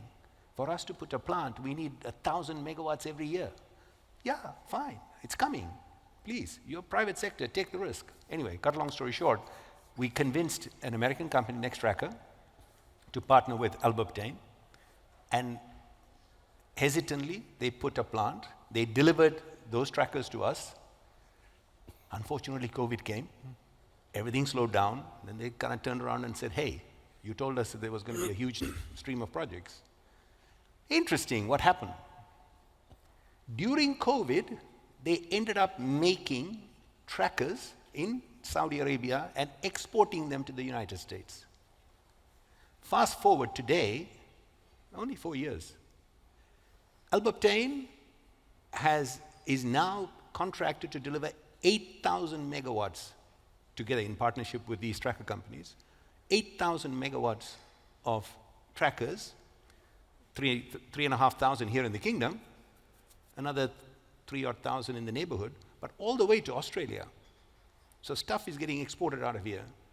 Other tracker companies have now come in on the back of this and started to. So we're very happy that a second big tracker company is setting up with Al Yamama. That's kind of like a couple of billion Saudi riyal of revenue per year from nothing. Now a new string of revenue, new industrial product. In the Sharaكة project, we had 70 local Saudi companies involved in one way or the other. So there is this fallacy that, okay, these giga projects, do they really mean something? Absolutely do. They're a fantastic foundation to really localize, bring technology in, and on the back of technology, create industrial capacity. On the back of that industrial capacity, by the way, as you then produce more, you're able, because of the different environment, the climatic environment, the geographical environment, you're then able to sit here and start improving and innovating. Some of the tracker companies have now entered into partnerships in KAUST and are starting to research and improve and perform better. A whole load of value chain starts to be developed on the back of these kind of investments. Thank you indeed. أستاذ عبد المجيد، كما يعني استمعنا الأستاذ بادي ذكر قصة ناجحة من قصص استقطاب التكنولوجيا والتقنيات وتوطينها. هل هذا يعتبر من أولويات PIF في استثماراتها في الشركات المحلية أو العالمية؟ بالتأكيد بالتأكيد. طبعا ممكن أرجع للنقطة اللي ذكرها أخوي أديب. واحدة من المستهدفات الرئيسية طبعا أي صندوق سيادي أو أي شراكة أو أي مشروع تجاري يبحث عن العائد، هذا رقم واحد. لكن الجوانب الأخرى اللي برضو نركز عليها فوق أو أعلى من فقط النظر إلى العائد، اللي هي توطين سلاسل الإمداد اللي ذكرها الأخ أديب في قطاع حيوي مثل قطاع الطاقة المملكة العربية السعودية. رقم اثنين، في جزئية جدا مهمة اللي هي نقل المقر الرئيسي بالكامل إلى المملكة العربية السعودية بموظفين. نتكلم على 2000 موظف. 2000 موظف one of the highest calibers، 50% منهم سعوديين. ولما نتكلم على 50% سعوديين، 50% يعني من أصحاب الوظائف عالية الجودة وعالية أو براتب مجزية كمان. هذه بالنسبة للي يمكن تطرق عليها على موضوع عدس تحديدا، فهذه من المستهدفات الرئيسية اللي هي الوظائف والتوطين والأشياء الأخرى. ممكن في نموذج آخر يمكن ما يكون مو هو بنموذج كلاسيكي مثل ما نتكلم كشركة مباشرة أو صناعة مباشرة، اللي هو عملنا صراحة الفترة الماضية، فترة الثلاث سنوات 4 سنوات الماضية جنبا إلى جنب مع شركات إدارة الأصول في المملكة العربية السعودية وأيضا على المستوى الإقليمي. إيش الهدف؟ أرجع وأقول كأي صندوق سيادي يبحث عن العائد بمخاطر متوازنة. لكن الخطوة اللي يمكن سبقنا غيرنا فيها أنه كان هدفنا أيضا تطويري في رفع المستوى، مستوى إدارة الأصول، تنوع المنتجات. كلنا عارفين قطاع إدارة الأصول جدا قطاع مهم كشركات استثمارية في دعم يعني الفرص الاستثمارية بشكل عام في المملكة. هدفنا نرفع مستوى المنتجات، نرفع مستوى الحوكمة، ضبط المخاطر بالعمل مع شركائنا في إدارة الأصول، وإن شاء الله جعل المملكة العربية السعودية من عواصم إدارة الأصول في العالم. وهذه ما كانت راح تتحقق لولا إيماننا بدور القطاع الخاص يعني تحت البنوك الاستثمارية وغيرها. جميل جدا، يعطيك العافية. شكرا أستاذ عبد المجيد. أستاذ أديب على كذا يعني خاتمة مدة دقيقة، تفضل. الله يخليك. أنا ودي حقيقة فقط أتطرق إلى قضية وين أدس اليوم مقارنة مع فين كانت فيها. لما بدأنا كانت شركة صغيرة ولها وجود في السعودية وفي مصر، اليوم لهم وجود في 7 دول. اليوم أديس بتروليوم في الحفر أكبر شركة في العالم في القطاع، فأصبح عندنا شركة سعودية متخصصة عاملة بالسعودية والعالم أسواقها، غير ما كان في الماضي شركات دولية تخدم السعودية. أصبحنا حنا الآن من نخدم القطاع هذا، وأنا متأكد أنه مجلس إدارة الشركة عنده طموح حقيقة أنه يكبر وجود الشركة خارجياً. عبد المجيد ذكر حقيقة النقطة أساسية، قضية نقل المكتب الرئيسي للشركة جاء بناء على قناعة أن هذا هو المكان الأمثل للشركة للنمو والاستمرارية. نوعيات الهيومن ريسورسز، القوى البشرية موجودة في الشركة اليوم فيها 2000 سعودي، 2000 سعودي، وزي ما ذكر عبد المجيد، وكلهم من الوظائف العالية تقنيا وفنيا وموجودة. نتعامل اليوم مع أهم وأكبر شركة بترول في العالم وهي أرامكو. متطلبات أرامكو تفوق أي متطلبات أي شركة في العالم، فإمكانية الشركة الفنية والتقنية عالية جدا. فحققنا أهداف كثيرة حقيقة، خدمنا البلد بوجود أفضل شركة متميزة تقنيا ومتميزة ماليا.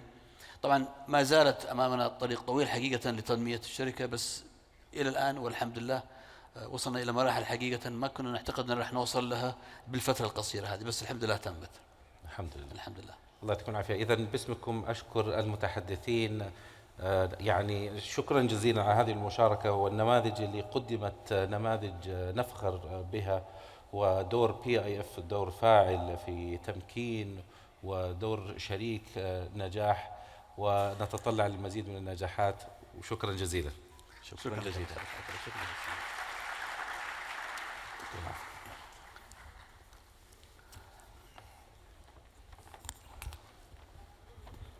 شكرا لكم على هذا الفيض من الطرح والريادة والتمكين. والآن حضورنا ومشاهدينا الكرام نأخذ استراحة ونواصل بعدها تقديم فعاليات هذا المنتدى الأول من نوعه، منتدى صندوق الاستثمارات العامة والقطاع الخاص.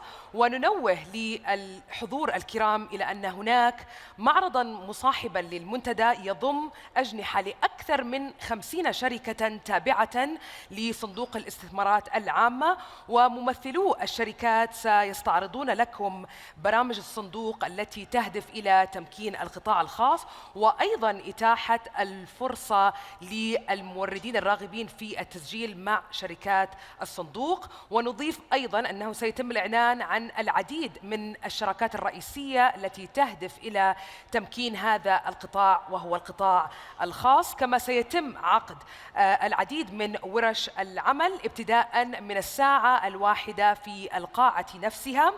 سيدير هذه الورش خبراء متخصصون من صندوق الاستثمارات العامة وشركات محفظته، حيث سيتم تقديم العديد من المعلومات الهامة للقطاع الخاص، ومنها معلومات حول استثمارات التوطين، فرص سلاسل التوريد، كما سيتم مناقشة الطلب المتوقع على المنتجات والخدمات الرئيسية. كل هذا بلا شك سيسهم في مساعدة شركات القطاع الخاص في اتخاذ القرارات الاستثمارية في الوقت المناسب مع الشريك المناسب.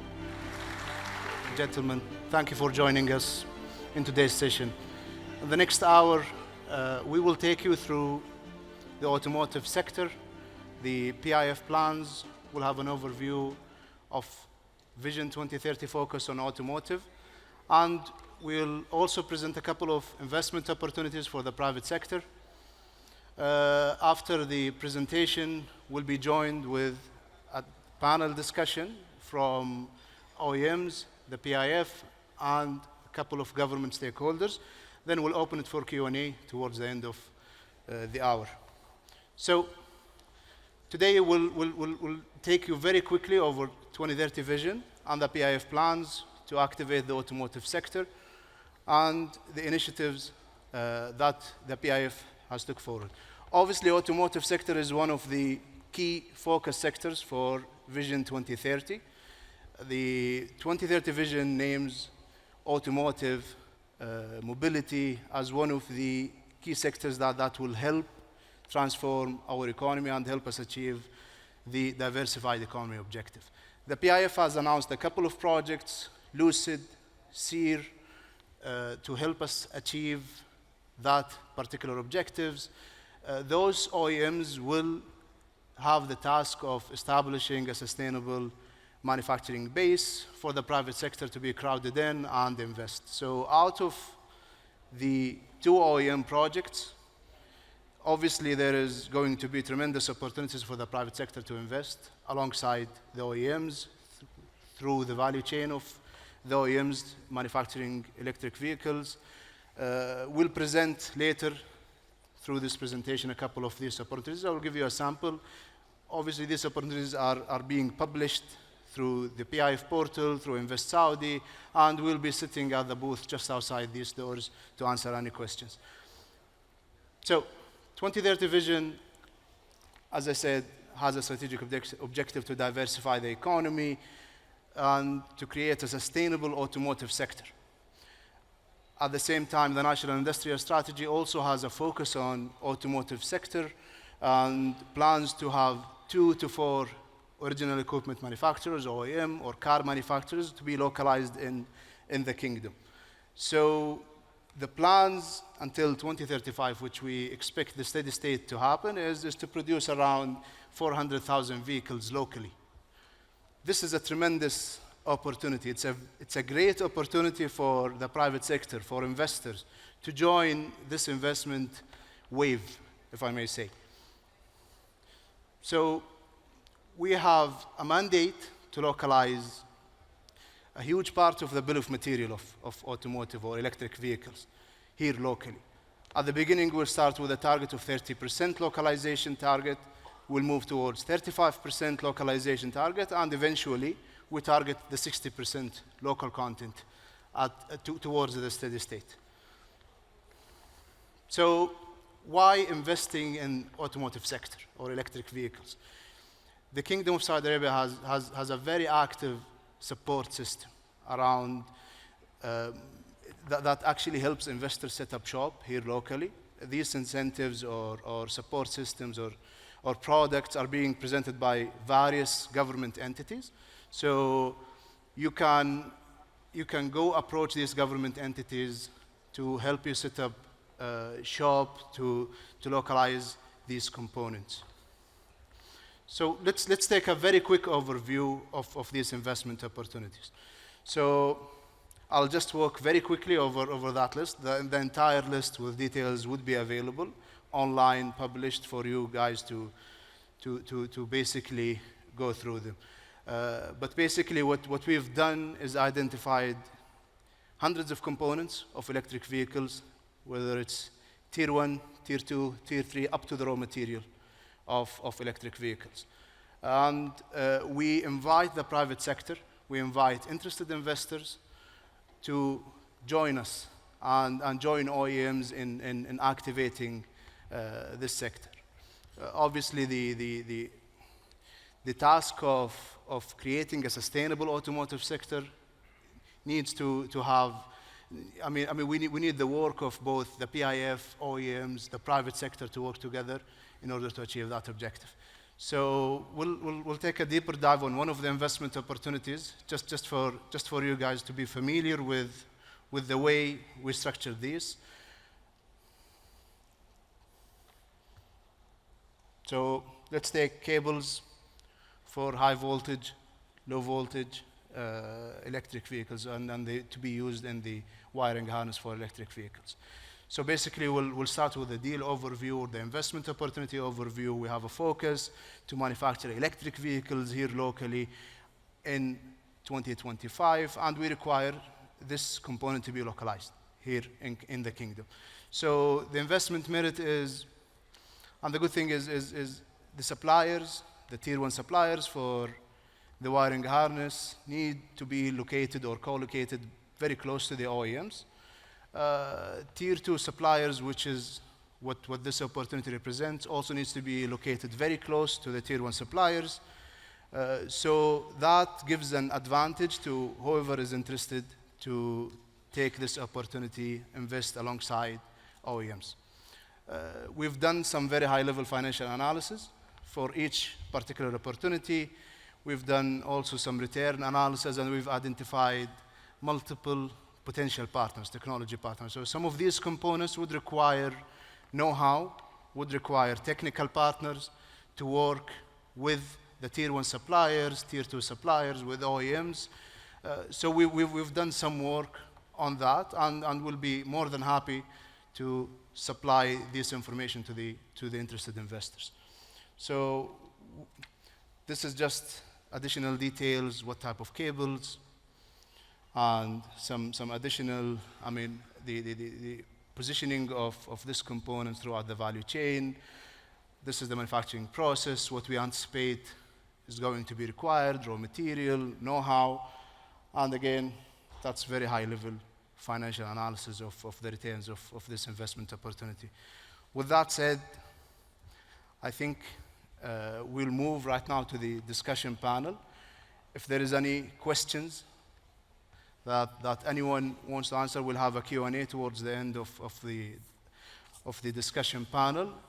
So please join me welcoming to the stage the panelists, Mr. Mish'al Al-Sa'ab from PIF, Mr. Haytham Hunjul from SEER, Mr. Ali Rizvi from Lucid, Mr. Ahmed Al-Malki from the Ministry of Investment, Mr. Badr Al-Hdail from the National Industrial Development Center, and the moderator of the session, Mr. Arvind CJ from Ronald Berger. Thank you.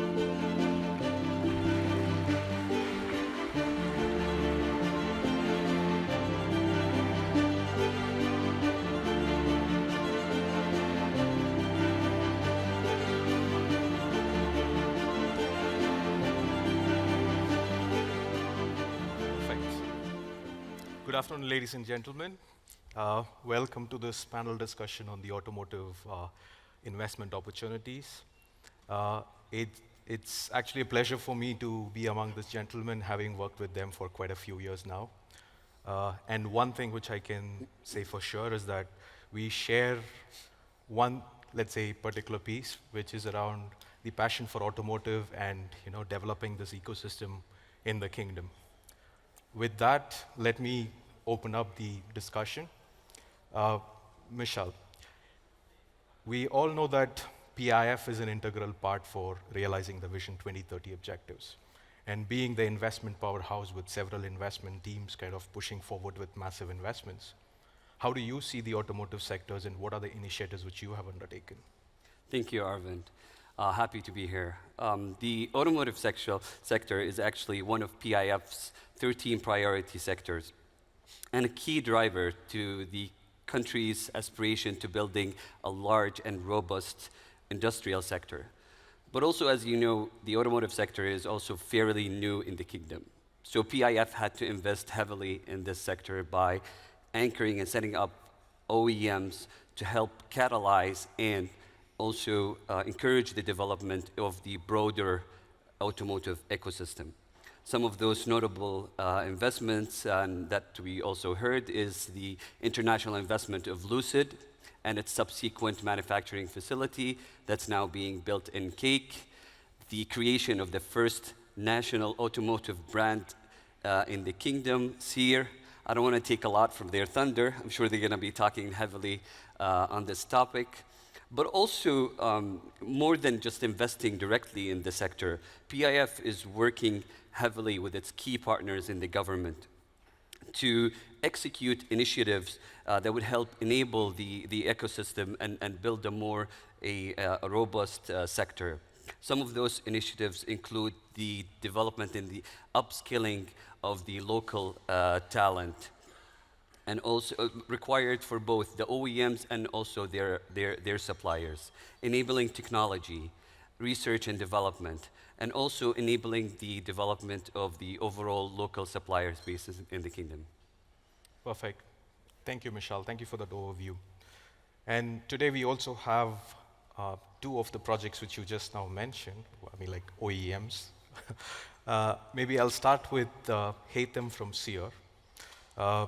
Again, congratulations on the announcement. I know you have been in stealth mode for quite a few years now, and it's quite happy to see that, I mean, like this come alive and in the flesh. Given that the audience as well might be interested in knowing a bit more about SEER, if you can provide some overview on what SEER is and what's the fundamental objective of the company. Of course, Arvind, thank you for that. And yes, we have been in stealth mode for quite some time, and it's great to finally be able to speak about it, right? I appreciate being here on this panel. Thank you to the audience. So SEER, as you said, was launched in November 2022, so just late last year. And the first Saudi electric vehicle brand, really put simply, we want to design, build, and sell through a direct sales model the first fully made in Saudi battery electric vehicle, both sedans and SUVs. Our overall aim, which you asked about, Arvind, is really to make electric vehicles mainstream in the kingdom and potentially the wider Gulf. As we say, we're building a brand and a company, igniting an industry, and really supporting the transformation of this great nation. Perfect. That sounds quite exciting. And again, speaking of exciting, Lucid as well, Ali, we know that from a product perspective, Lucid Air has been doing amazingly well. It's won accolades in terms of the technological prowess. More coming towards your KSA-related objectives. If you can, again, throw some light in terms of how have you progressed in terms of your plans for KSA? Sure, thank you. Arvind, it's really been an amazing journey so far. The last year and a half that we've been here establishing our assembly plant initially and then working towards the CBU. It's been an amazing amount of support that we've gotten from a lot of the government entities, MISA, SIDF, NIDC, some of the folks that are represented here, but more so everyone in the whole ecosystem, so MOF, and I can't even begin to name all of them. But it's amazing to see a singular vision being executed and support from all the different sectors. So far, where everything is going on track, so that's been great, and we're looking to start assembly this summer. Wow, summer definitely is quite soon, and today's weather is not reflecting that, but yes, summer is quite indeed soon. Now, looking at what you just mentioned, Ali, in terms of the support from some of the government entities and so on. So we also have Bader and Ahmed from NIDC and MISA. So let me start with Bader. So for NIDC, I think you have worked on multiple OEM projects even before, quite some time back. How do you see these two projects being different, or what is happening today is being different compared to what it was a few years back? Thank you, Arvind, and it's a pleasure to be here, and thank you for having me. I think the past couple of years has been an exciting time for Saudi Arabia with the announcement of Lucid, with the operation of their second manufacturing site in King Abdullah Economic City, and also SEER as the first national automotive brand here in the kingdom.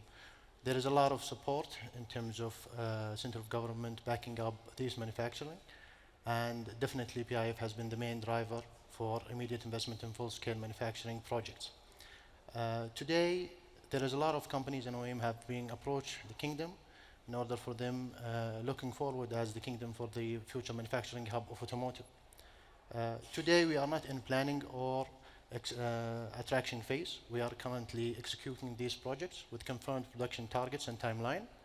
We're also have different scenarios from previous efforts.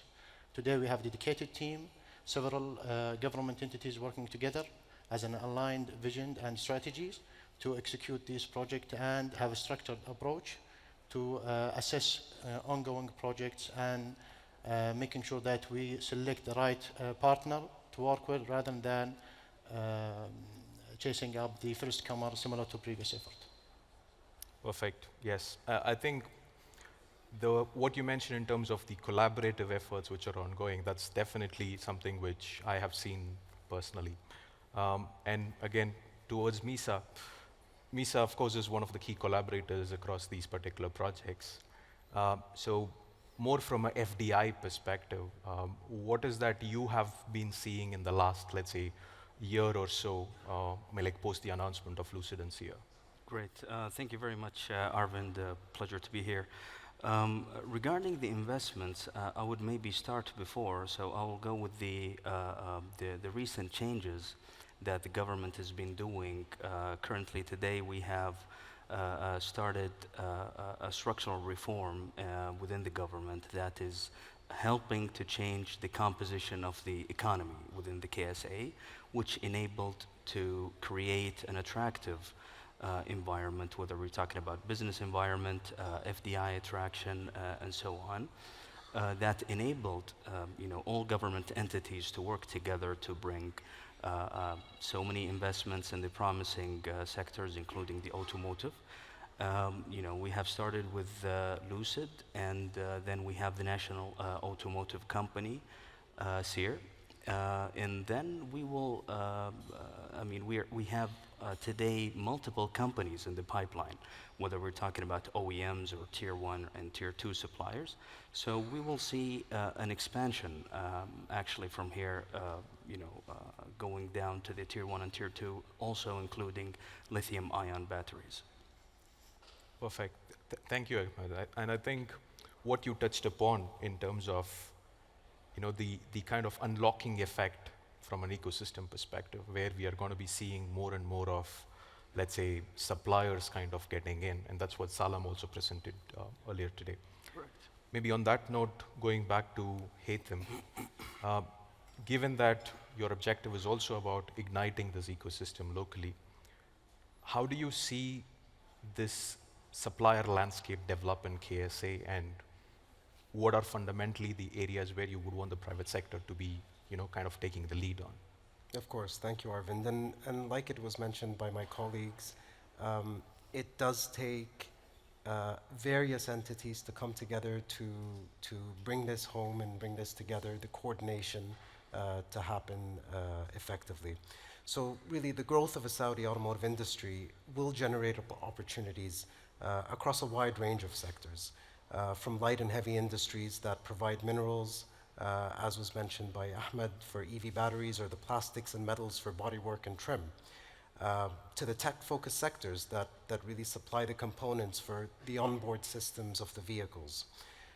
Today's vehicles, as we all know, are built on complex systems such as autonomous driving capabilities and connected entertainment platforms that offer games and multimedia, right? There's a huge potential for input providers into these areas. So really, as a part of our contribution to the vision, we want to encourage more local private sector involvement in these areas and beyond. And I think we will all benefit from local supply chains and from accelerating the industry's growth in the kingdom. I think Saudi companies specifically will benefit from a new industry that they can supply and work within. I believe it's a win-win for everyone in this discussion. Absolutely, fully agree with him. And maybe, Ali, to looking beyond, let's say, manufacturing areas, right? So what are some of those, let's say, parts of the value chain where you see private sector playing a key role? Sure. I think the key word that all of us have been using is ecosystem, and I think private sector is a very integral part of that.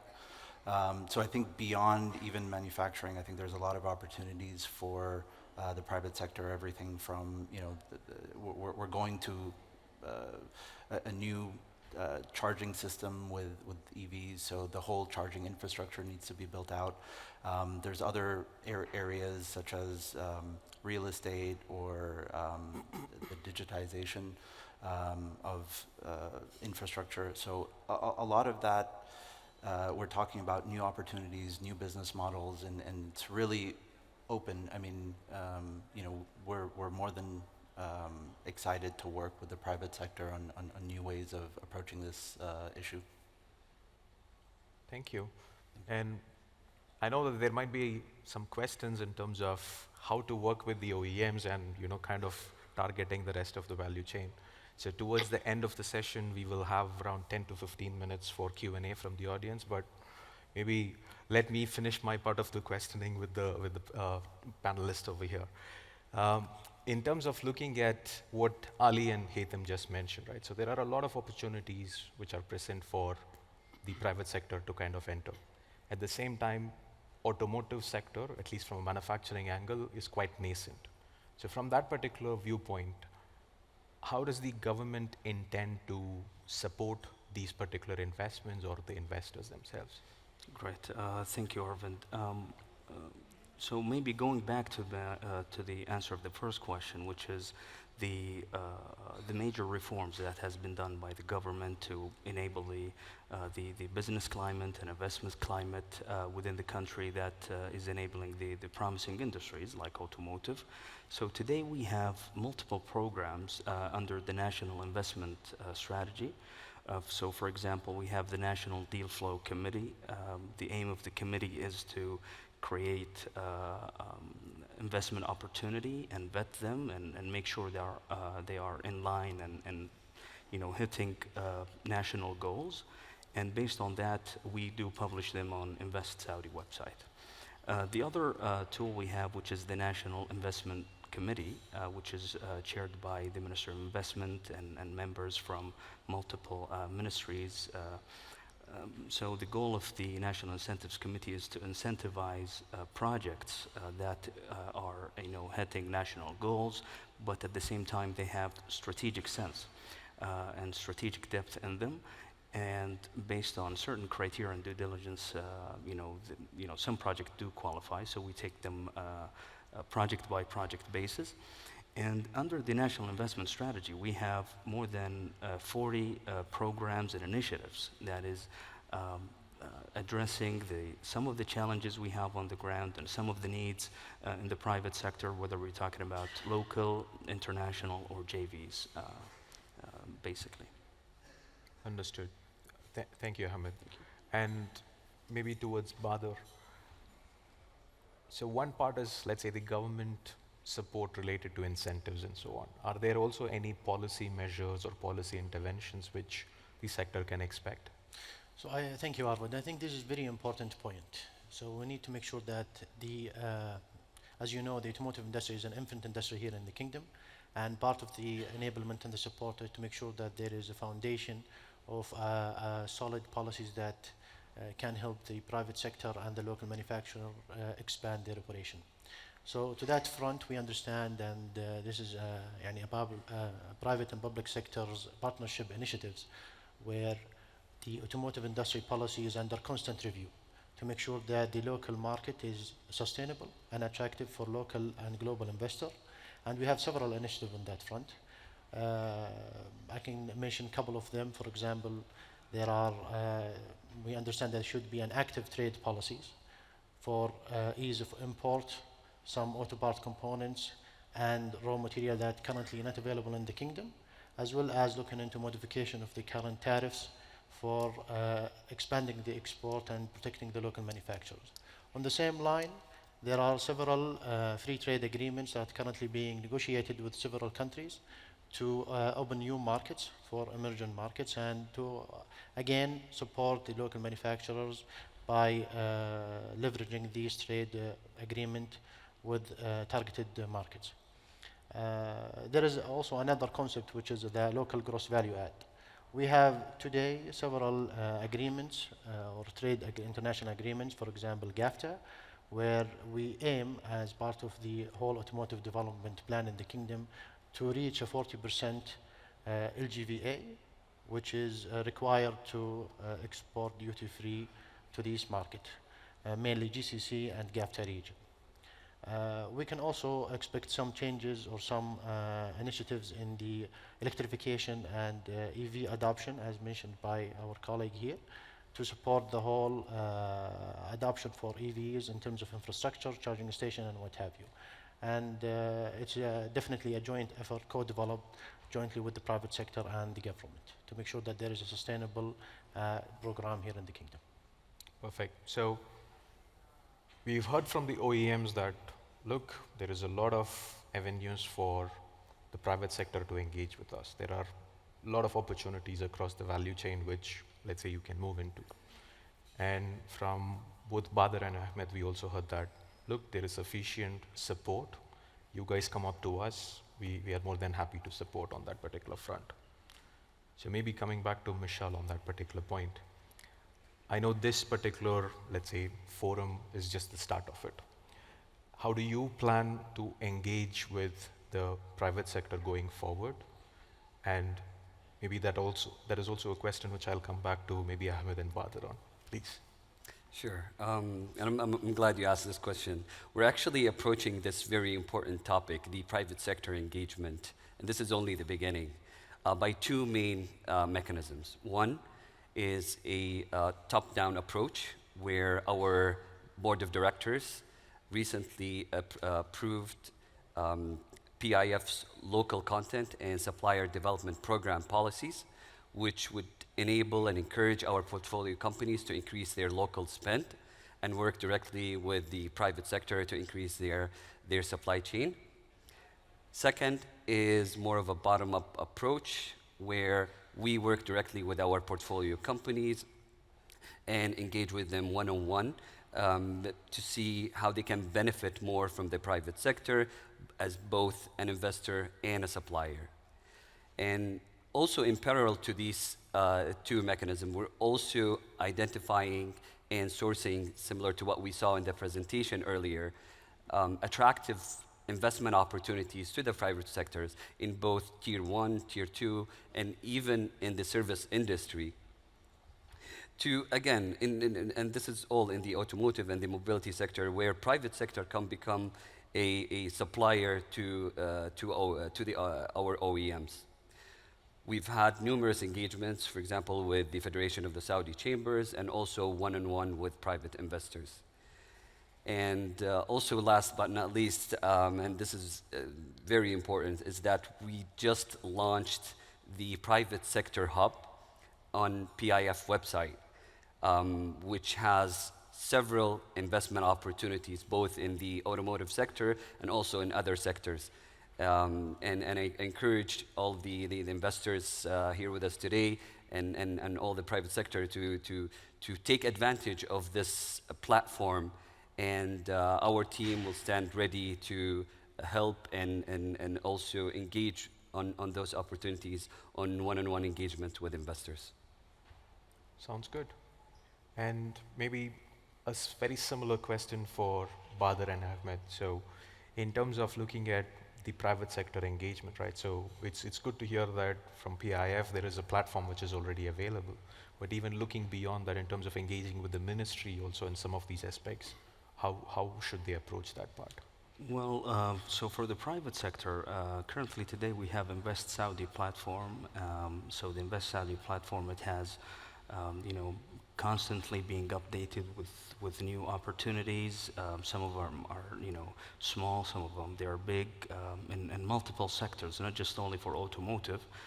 And these opportunities, so for each investor, when they are interested to learn more about a particular opportunity, they sign their name and their contact, and they will download a teaser for this particular investment opportunity. And from there, we will reach out to those investors, whether we're talking about local or international. So this is basically the, let me call it the national window for investment opportunity. Perfect. Before we open up the floor for any questions, maybe one last question towards Michal. So I know, there is Invest Saudi platform as well, and we have these whole list of opportunities. Will the private sector, let's say, participants also be able to see all of these particular opportunities as a part of the Invest Saudi platform, and are they, let's say, integrated in that sense? Definitely. We're working very closely with our colleagues and key partners in the government, and specifically MISA in this case, to align on those opportunities, obviously, and both platforms are actually accessible to the private sector. So we actually just launched this platform at this event, and again, I encourage all the private sector to take advantage of this very important tool. Perfect. Thank you. Thanks to the panelists for the discussions and so far. Any questions? There are ushers with mics who are standing around. So if there are any questions, we are more than happy to take it. Yes, please.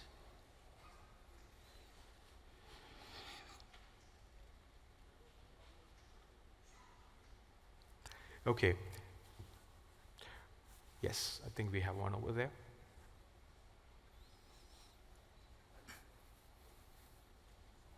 Sorry, it was not.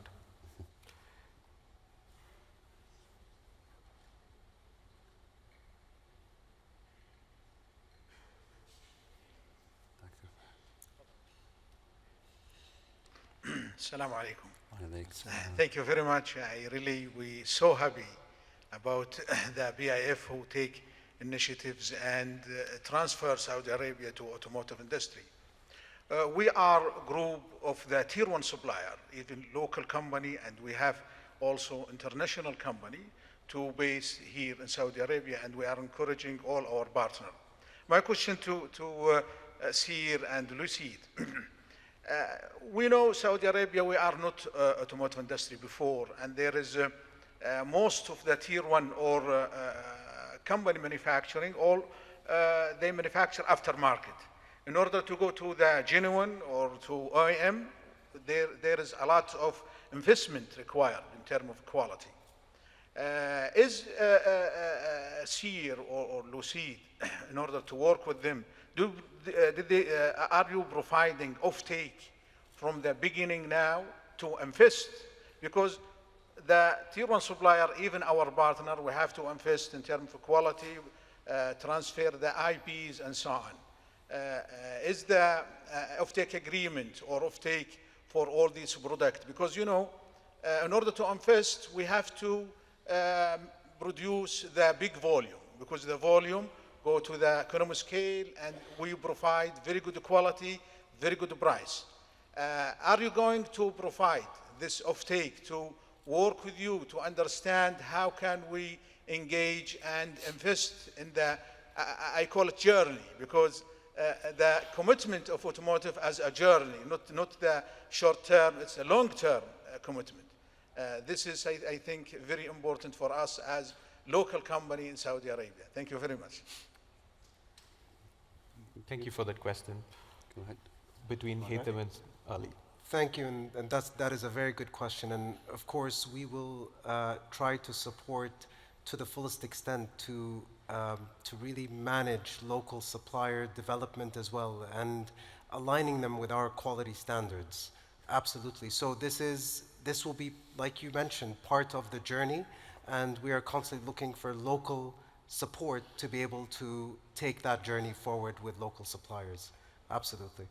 So maybe the other Sure. Yeah, just to add to that, I would say that there's several ways of engaging. I think we're definitely looking for how do we grow the local ecosystem. So sometimes it's tier ones that are international partnering with local companies. Sometimes it's developing the local companies to a tier one standard. And sometimes that requires interim steps. So the tier ones that we'll be localizing here, they're also looking for tier two suppliers, and that will help build up the local ecosystem and manufacturing base in order to, eventually for those tier twos to become tier ones. So there's a lot of different ways that we're looking at how to develop this ecosystem. We're also planning something along the lines of a supplier day where we can bring in suppliers and have that conversation and some more focused conversations, along with some success stories that we've had in country already. So really looking forward to that. Thank you, Haitham and Ali. And maybe to add to what you mentioned, so what the OEMs require today is also true collaborators in that particular sense, right? So it's not someone who's in it only for a commercial advantage. So there is a bit of a risk-related part which is inherent, given, like you mentioned, it is early stages for the automotive sector in the kingdom. So there will be a bit of risk-taking which will be there. And that is also where, let's say, the support mechanisms from MISA and other entities come into play, to ensure that there is a bit of a balance which is achieved in terms of, let's say, this risk-taking. And I think that's basically how we also see that the private sector engagement needs to go along with OEMs and with the tier ones that way.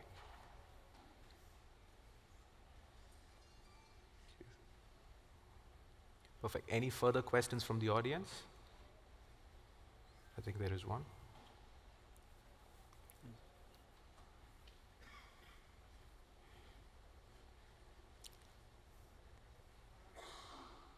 Assalamu alaikum wa rahmatullahi wa barakatuh. My question is to Sir, because we, Advanced Electronics Company, we already started some communication and signed some NDAs.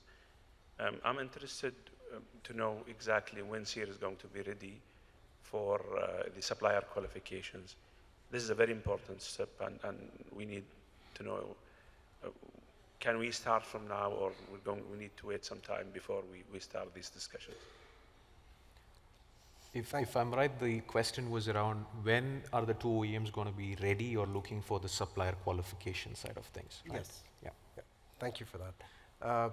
So I will need to check with our procurement team exactly the date we'd be ready on, but I believe we are already engaging in discussions to qualify potential suppliers to support our efforts.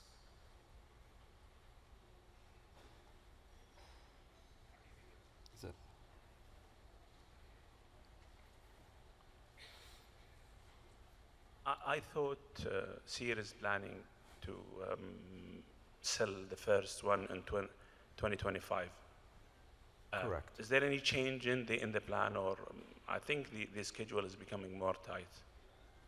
It always was tight. The plan of record is to end of 2025, inshallah. Again, please. The plan of record is 2025.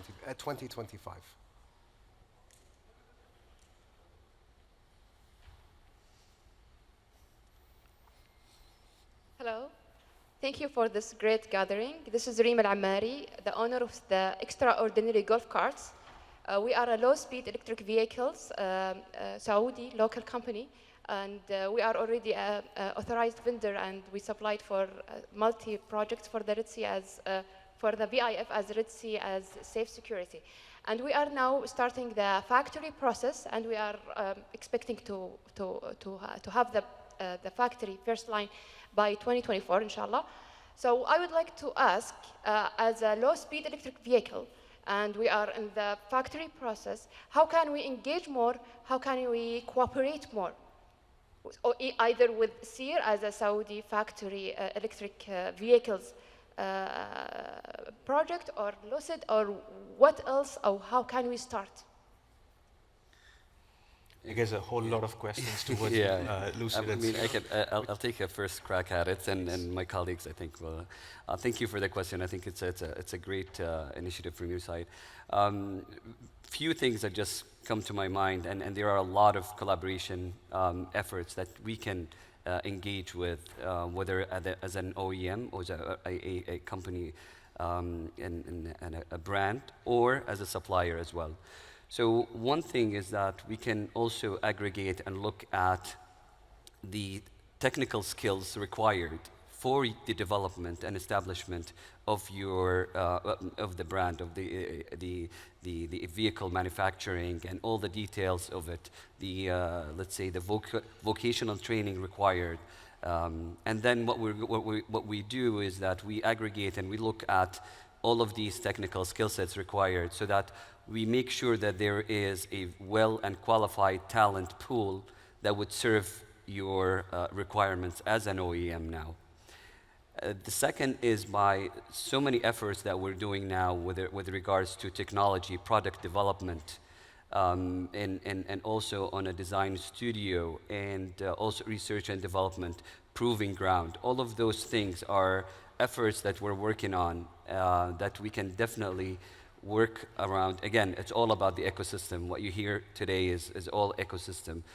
Everyone needs to collaborate together. So all of those requirements that we're having from the OEMs would integrate into those initiatives, and definitely it would just make it much more stronger. So those are a few initiatives that we can definitely collaborate on.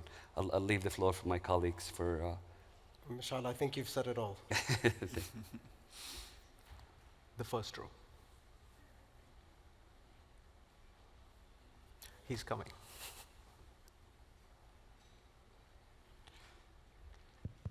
Yeah, thank you very much.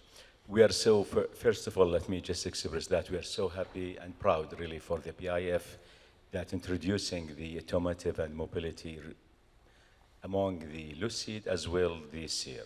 My question is about two things. One is about, what about the other side of the automotive that more than passenger car? Is it about the trucks, the buses, where you have a big expanded and needs for that? That's one part.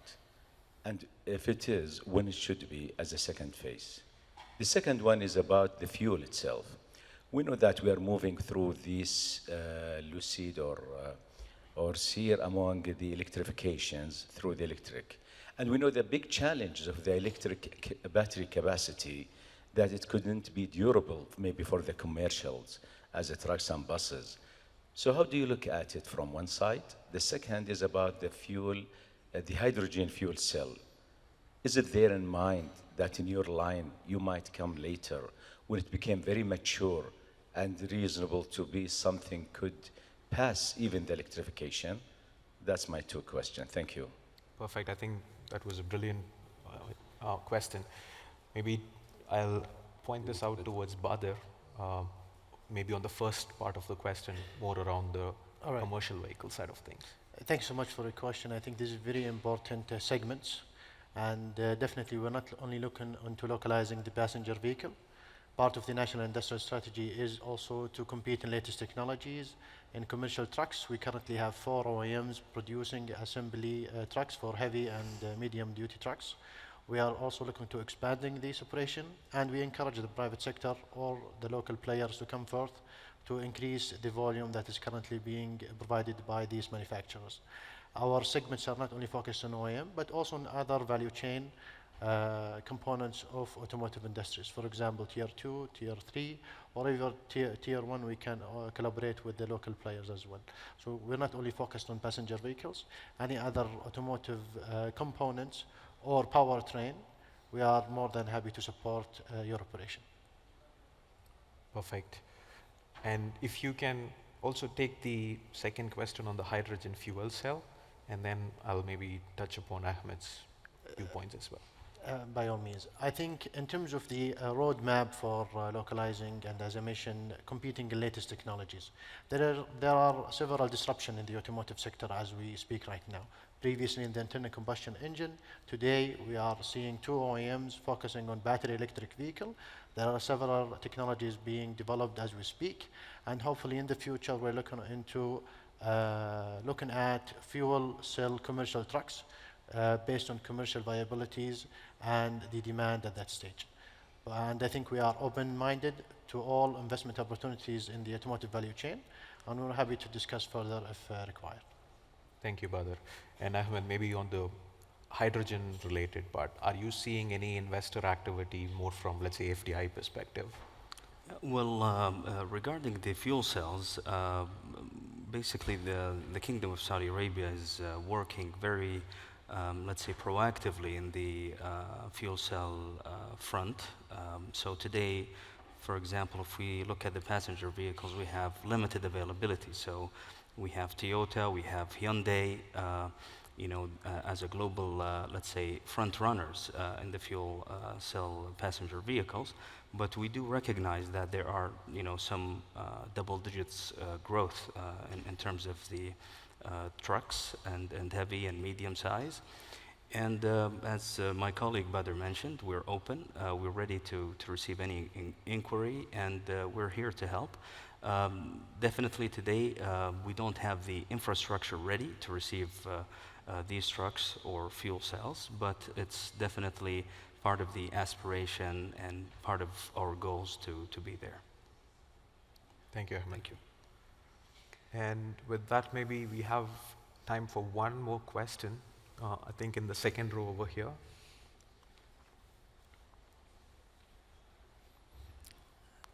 Thank you very much for sharing the opportunities and discussing the potentials for EVs. But the other part of automotive, which is the conventional automotives, and the fragmentation in the car services industry, which is the post-sales. What we're discussing today is the pre-sales and production. What are the opportunities in the after-sales and car services in the future? I know EVs are less maintained, but for the remaining of the market, is there any future outlooks from PIF to engage in the after sales? Definitely. Thank you for that question. The answer is yes. We're working heavily now with our colleagues in IDC on the Suppliers Development Program, which basically looks at our total supply chain and looking how to bridge the gap between the current suppliers or local suppliers that we have now and to the extent where they qualify to the requirements of the OEMs. They will give them a bigger gateway to their procurement channels of the OEMs. So that's on one front. There are so many initiatives that are going now with NIDC on the suppliers development. From PIF, this is again one of the initiatives that we're doing. Maybe Badr, you want to elaborate more on this? Thank you, Michelle. I think this is a very good question.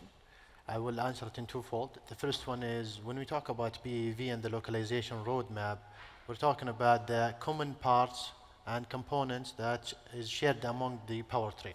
So when we talk about the seating, the injection molding, the exterior molding, all of them are shared among different platforms, whether it be battery electric vehicle, internal combustion engines, or any other powertrain. And this is the major focus to ensure a timely production timeline for both OEMs. However, on the aftermarket side, we do have executable business cases in the aftermarket. More than 18 investment opportunities along with other executable business cases that are shared in both platforms, PIF and also Invest Saudi. We encourage the private sector that is looking forward to expand their operation, the automotive sectors, or looking forward to open a new plant selected this segment. These are not OEM dependent. There are a huge market for it, and you guys can tap into it immediately with the support that we have mentioned at the beginning, with the existing mechanism, for example, land, lease, and any other support mechanism that is available for not only automotive, but any other operation. And we have different initiatives that we would like also, and I repeat, encourage the private sector that have capabilities in the operation of the production plan to include this segment or maybe aggregate the investment opportunities. And you guys are more than welcome to explore these opportunities and get back to us, or we can engage after the forum to explain more about these initiatives. Thank you, Michelle and Badr. And just to maybe add slightly more to what you mentioned, in terms of the EV after-sale related part, there are also certain other services. It's not only just the parts related aspect. So it opens up several other avenues in terms of how you can target electric vehicles. So that again is an area where you need to work very closely with the OEMs to figure out how these business models are going to evolve. Not everyone has it set yet. It's something which everyone is trying out. So there are opportunities, not in the traditional repair and spare parts kind of a space, but more in terms of these add-on services, value-added services which are still there. So that way, yes, the pie would increase relatively well. Perfect. With that, I would say we are very close to the close of the session. So I would thank all the panelists for this insightful discussion, and for the audience as well for the very nice questions. All of these panelists anyway have to walk the same way, so feel free to just grab onto them and ask any questions which you might have. Many thanks, and over to the rest of the show. Thank you. Thank you. Thank you.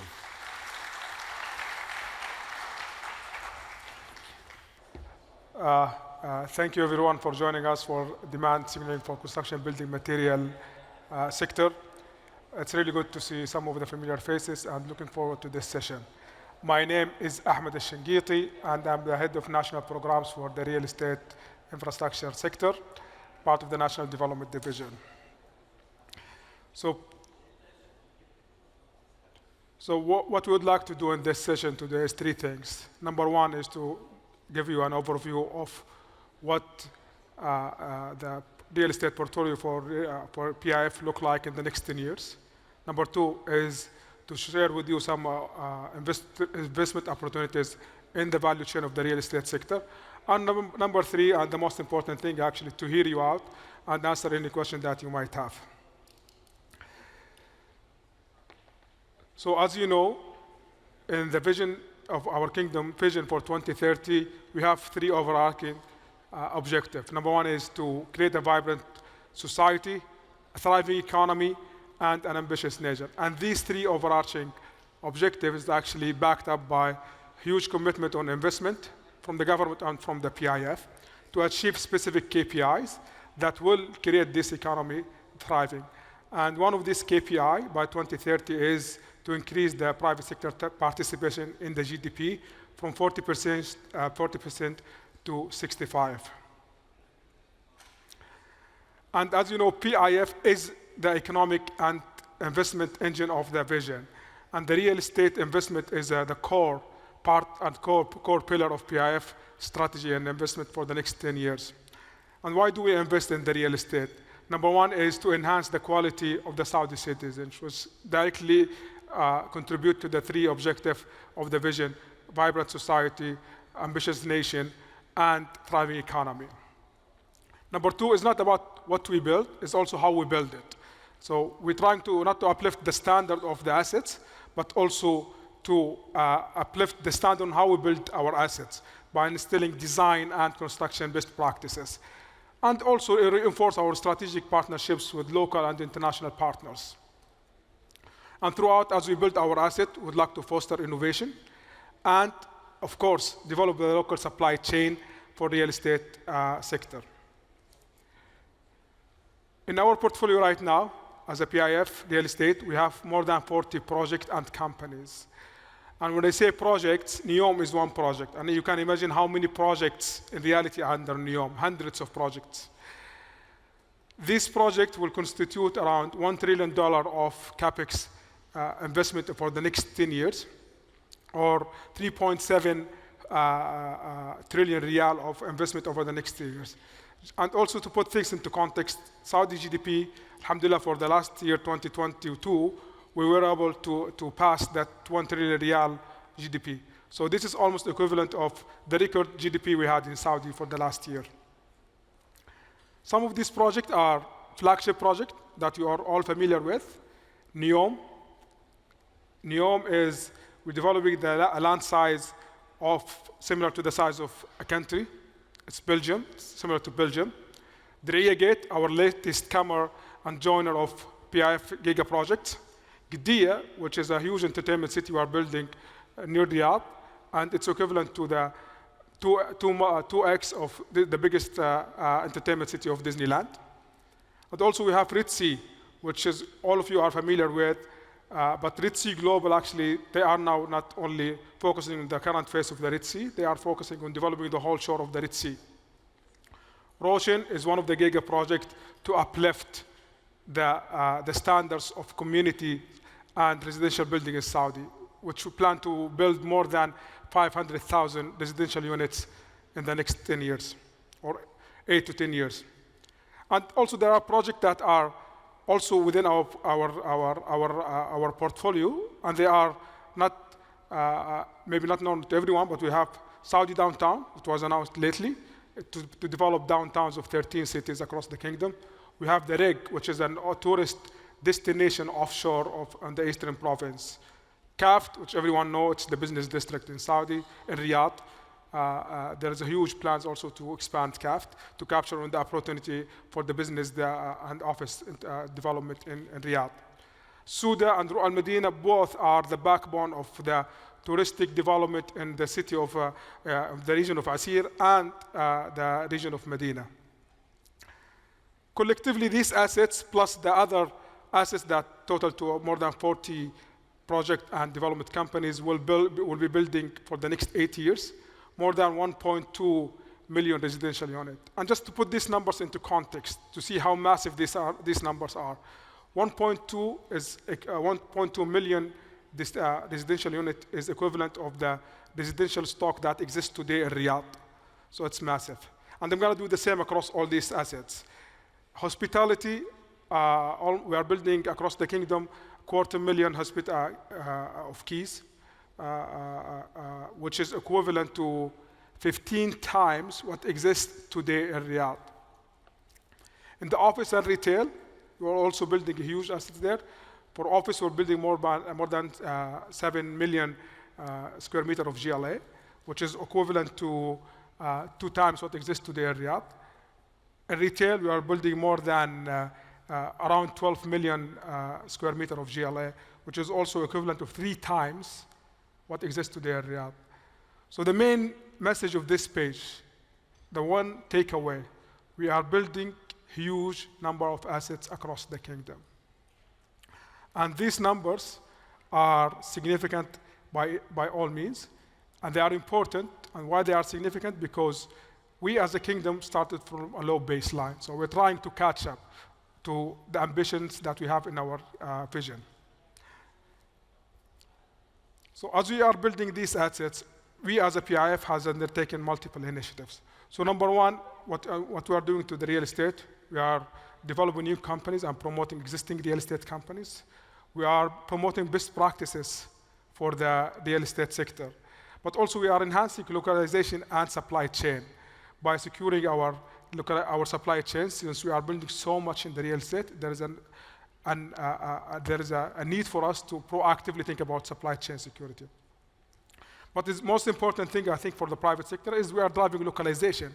We don't want to secure the supply chain from anywhere. We'd like to secure the supply chain as much as possible within the kingdom. As a PIF also, since we are an investment fund as well, we invested to secure our supply chain and increase the capacity of the certain construction building material assets.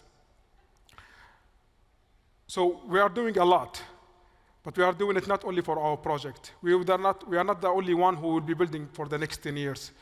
Across the kingdom, it is estimated that we're going to be building around 8 trillion riyal worth of real estate assets for the next 10 years, 8 to 10 years. So what does it mean in terms of products, construction and building material products? I'm just going to give you some fun facts for some of the production from the product that's going to come out of as a result of constructing all of these assets. So in terms of contracting services, we will need, at the peak year, we're going to need more than 9 million people. To put it also into context, it's important to understand this 9 million people, on average, that we're going to need more than 6 million people for the next 10 years, which means that equivalent to 16,000 747 airplanes. In the cement, so at the peak year, we're going to need 156 million tons of cement.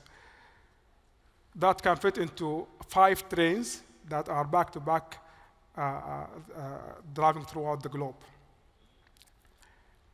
In cabling, also, we will need a significant capacity in year 2025. In HVAC, what we're going to need is equivalent to what is the installed capacity of HVAC right now in the state of California. In steel, we're going to need for the next 8 to 10 years, 174 million tons. That amount of steel is enough to build 4,500 Burj Khalifas. So the numbers, by any means, are massive. If we look into the capacities, which is the dotted line, in most of the material, we don't have enough capacity. And this is just a teaser. We have same thing across all construction and building material. And the story does not change. So today in the panel, in the first panel, one of the moderator asked His Excellency Al-Khuraif, what do you need from the private sector? So we as a PIF also need the private sector. We are building all of this for the kingdom, but we are not doing it, and we cannot do it by ourselves. We need the private sector of Saudi Arabia. And we need the private sector to be an active partner as we are developing our country. So we need the private sector to expand the capacities of their existing assets. We need the private sector to localize new products and material. But also it's more important, actually, it's to develop the talent, the Saudi talent, and transfer the technology and know-how from elsewhere. And most important, it's not about your immediate product. It's more important to look into your supply chains and their supply chains. It's important that to deepen our supply chains in the kingdom. So, to sum it up, the opportunity is massive. And its massiveness means it's a challenge for us, but we are, inshallah, up to the challenge. with the help and the partnership of the private sector. As for the second part of the presentation, I'm going to give you some of the investment opportunities that we defined out of the supply chain for real estate assets that we're going to build in the future. So, number one, on the excavator. As you know, by the way, some of these opportunities are not driven by supply-demand imbalance. It's also driven by the PIF ambition and commitment to the local content. And it's also driven by PIF ambition to deepen supply chains in the kingdom. So number one, of course, we don't have the excavator manufacturing industry in Saudi. But because the demand that is coming from Saudi is massive, there is no reason for us to continue importing elsewhere. Why can't we actually manufacture excavators in Saudi? So there's a huge opportunity in the excavator industry. Similarly, in the tower cranes and overhead cranes, which we have industries that are adjacent industries that can easily expand or grow into adjacent these industries that we in the cranes and in the excavator business. Elevators, what we have today, it's merely assembly. We have small manufacturing, but the opportunity because of what we're gonna need in the next 10 years, it's massive. So there is a need for us to manufacture and deepen our supply chain for elevators in Saudi, inshallah. HVAC, alhamdulillah, we have good players, but we need more. And we need more sophistication, and we need to go deeper into our supply chain and the value chain of excavators, of HVAC.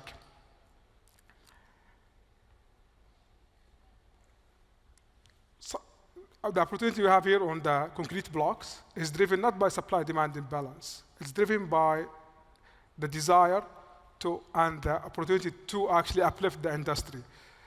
The concrete blocks today is very manual and old industry. It's an opportunity to make the investment to automate this industry and take it to the next level since the demand is high. And that is the story across all the products. Ceramic, we have enough capacity on the ceramic tiles, but on the sanitary side, we don't have enough capacity. And more important, it's more about adapting the designs, investing in new material that will help fulfill the demand, which is that's coming from PIF, which is already advanced demand. So we are building bespoke assets. We're not building your traditional assets that has been built in the kingdom for the past 50 years.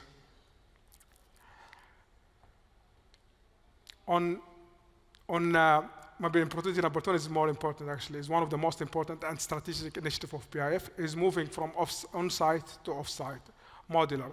Because of the shortage, so we saw like in one of the pages, we're gonna need 9 million people. There is no way we can bring 9 million people in the contracting industry for the next 8 years. So the opportunity we have as a PIF is to shift and change the type of the demand.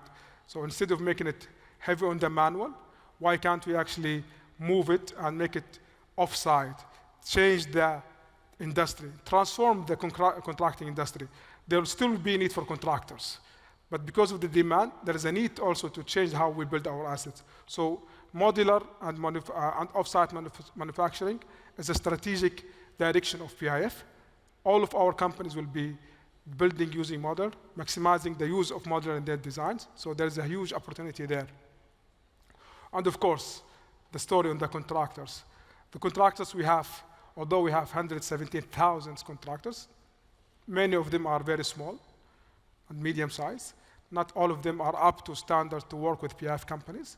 So it's important to invest in their own capabilities and uplift their own capabilities, whether the hard capabilities and infrastructure or the soft capabilities and the talent they need to be able to participate and localize the contracting industry and make it an industry not only for Saudi, a regional industry an industry that can be exported to the region. So, and we have many more. And I encourage every one of you to visit our private sector hub that was announced and launched today on the PIF website to look into our opportunities, and we have many, many more there. And we are happy to engage. This is just the start, the first step in engagement and partnership with the private sector.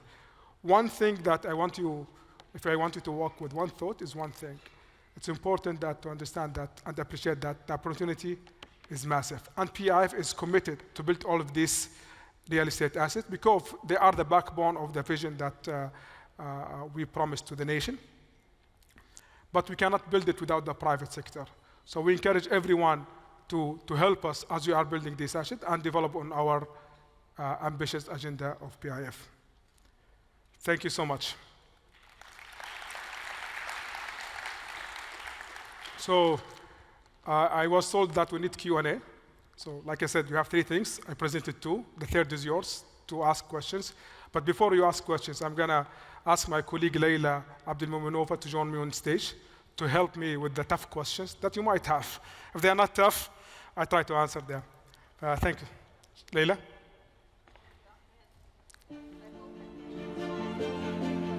We'll be happy to respond to them.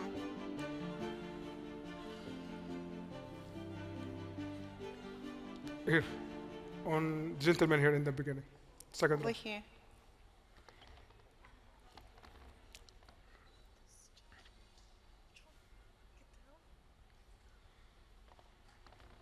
Good afternoon.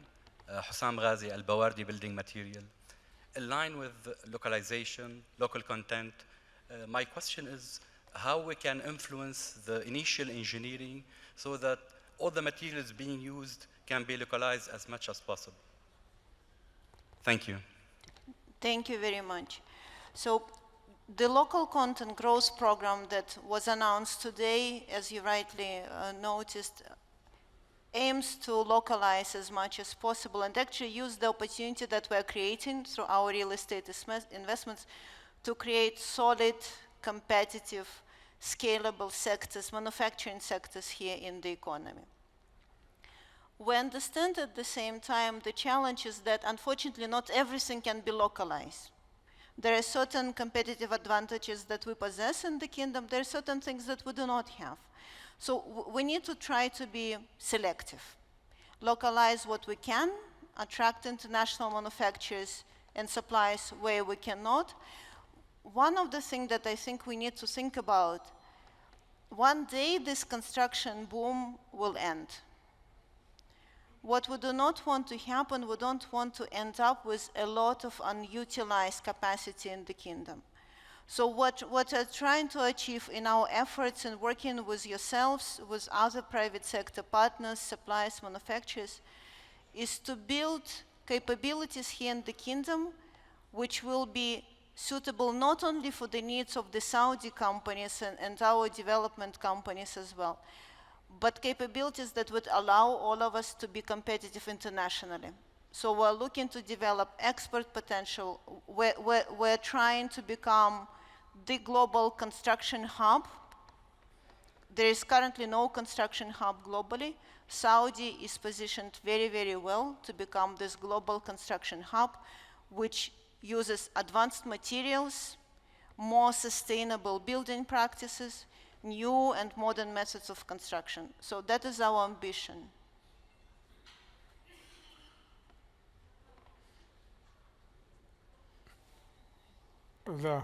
On the left. Maybe let's start with that since the mic is there, with the Taladris.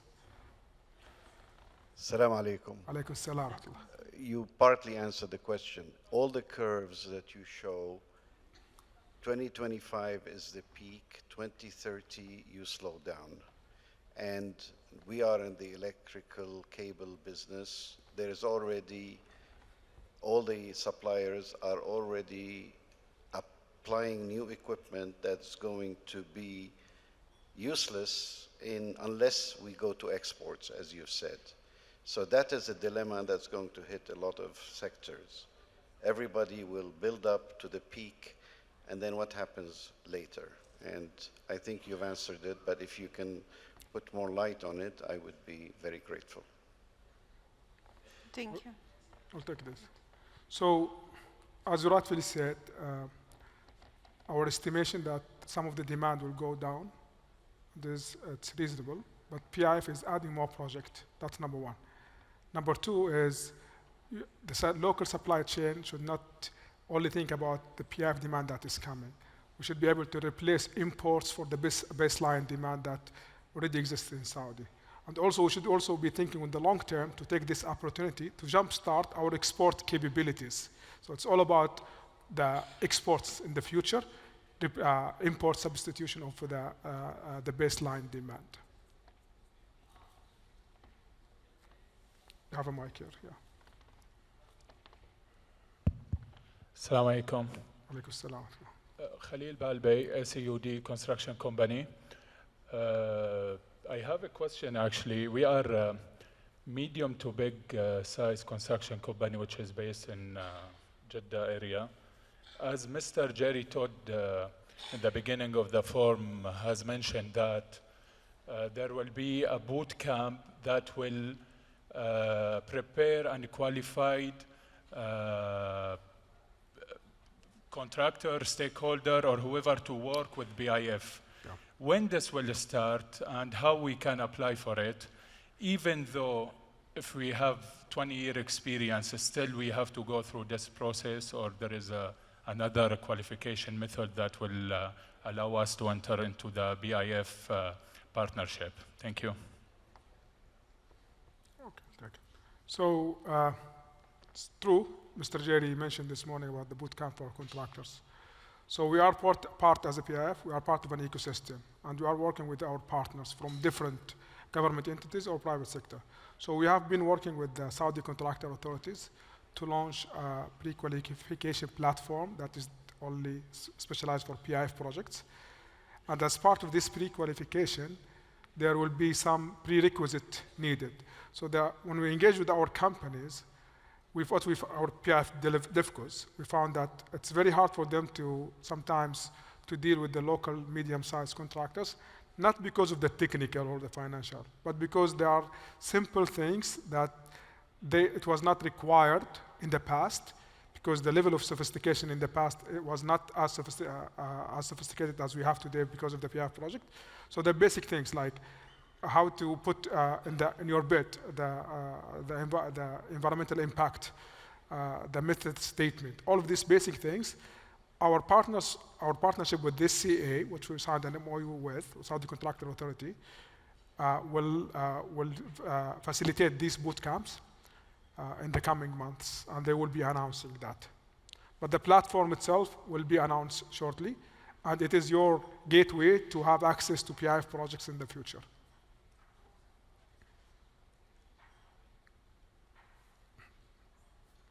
Okay. Hello. Hello, Ahmed. Thank you for the presentation. Hi, Layla. So my name is Andrew. I'm looking after a American crane manufacturing company. And I saw that second on your list is cranes. So my question is around that.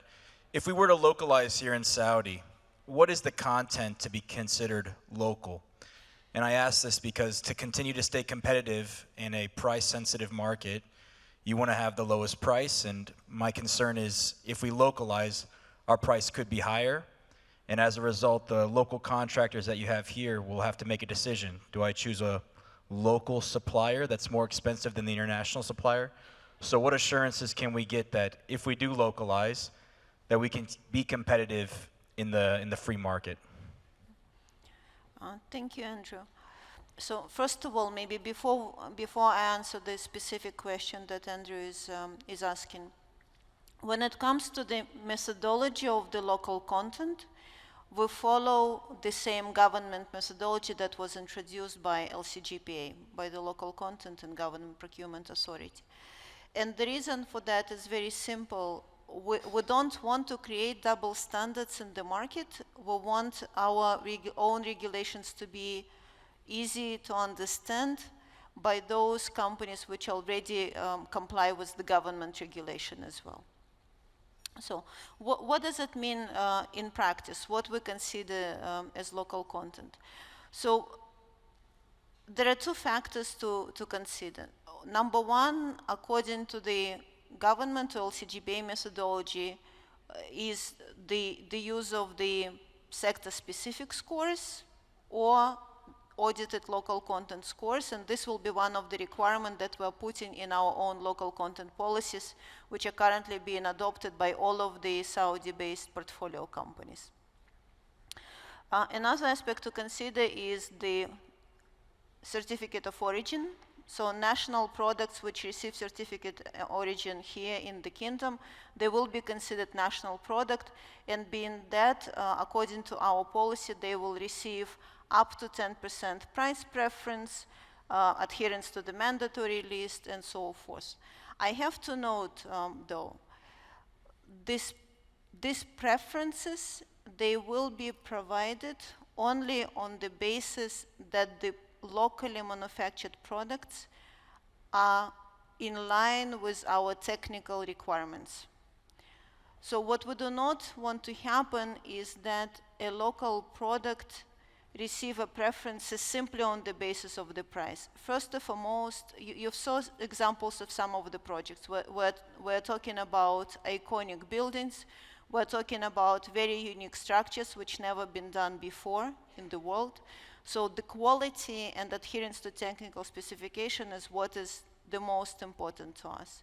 So once we pass this hurdle, after that if competition is solely based on price, then Saudi manufactured product may have a preference of up to 10%. But what we would like to, the idea that we'd like to put in your mind is that it doesn't mean that automatically the prices of your product should go up by 10%, by no means. We're still, you saw the budgets are quite high already, which means they're quite tight as well. So we cannot compromise on the quality, we cannot compromise on the cost of the project. Any small deviation in the cost, unfortunately, we have a negative effect on the economy overall and PIF portfolio in general as well.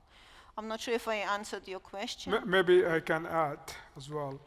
So experience in Saudi actually would challenge the notion that local means more cost. Doesn't mean that, like, there are experience with different companies in Saudi where they are competitive at the global scale. And some of our industries, people are actually in this room, are exporting and competing in some of the global markets. So localization or local content doesn't mean increased cost.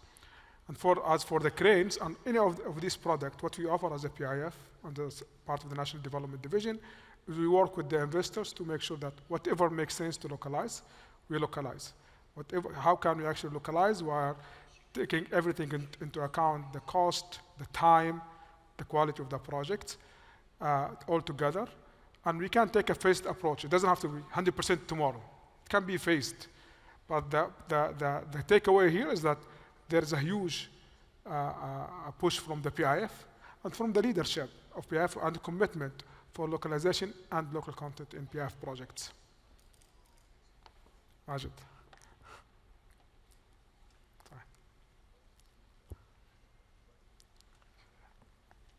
Assalamu alaikum.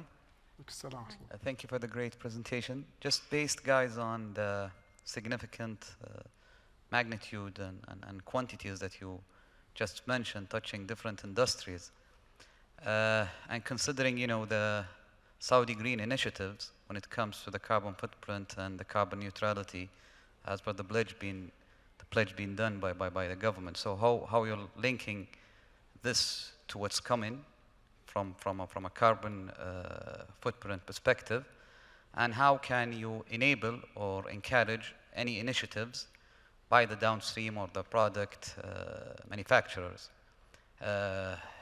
whether considering, you know, special specs when it comes to green products or eco-friendly products or etc., how this can be enabled. The other part of the question is the logistics, and I mean to avoid even the carbon footprint, etc. We're talking about there is a potential to import a huge quantities of material, different types of material.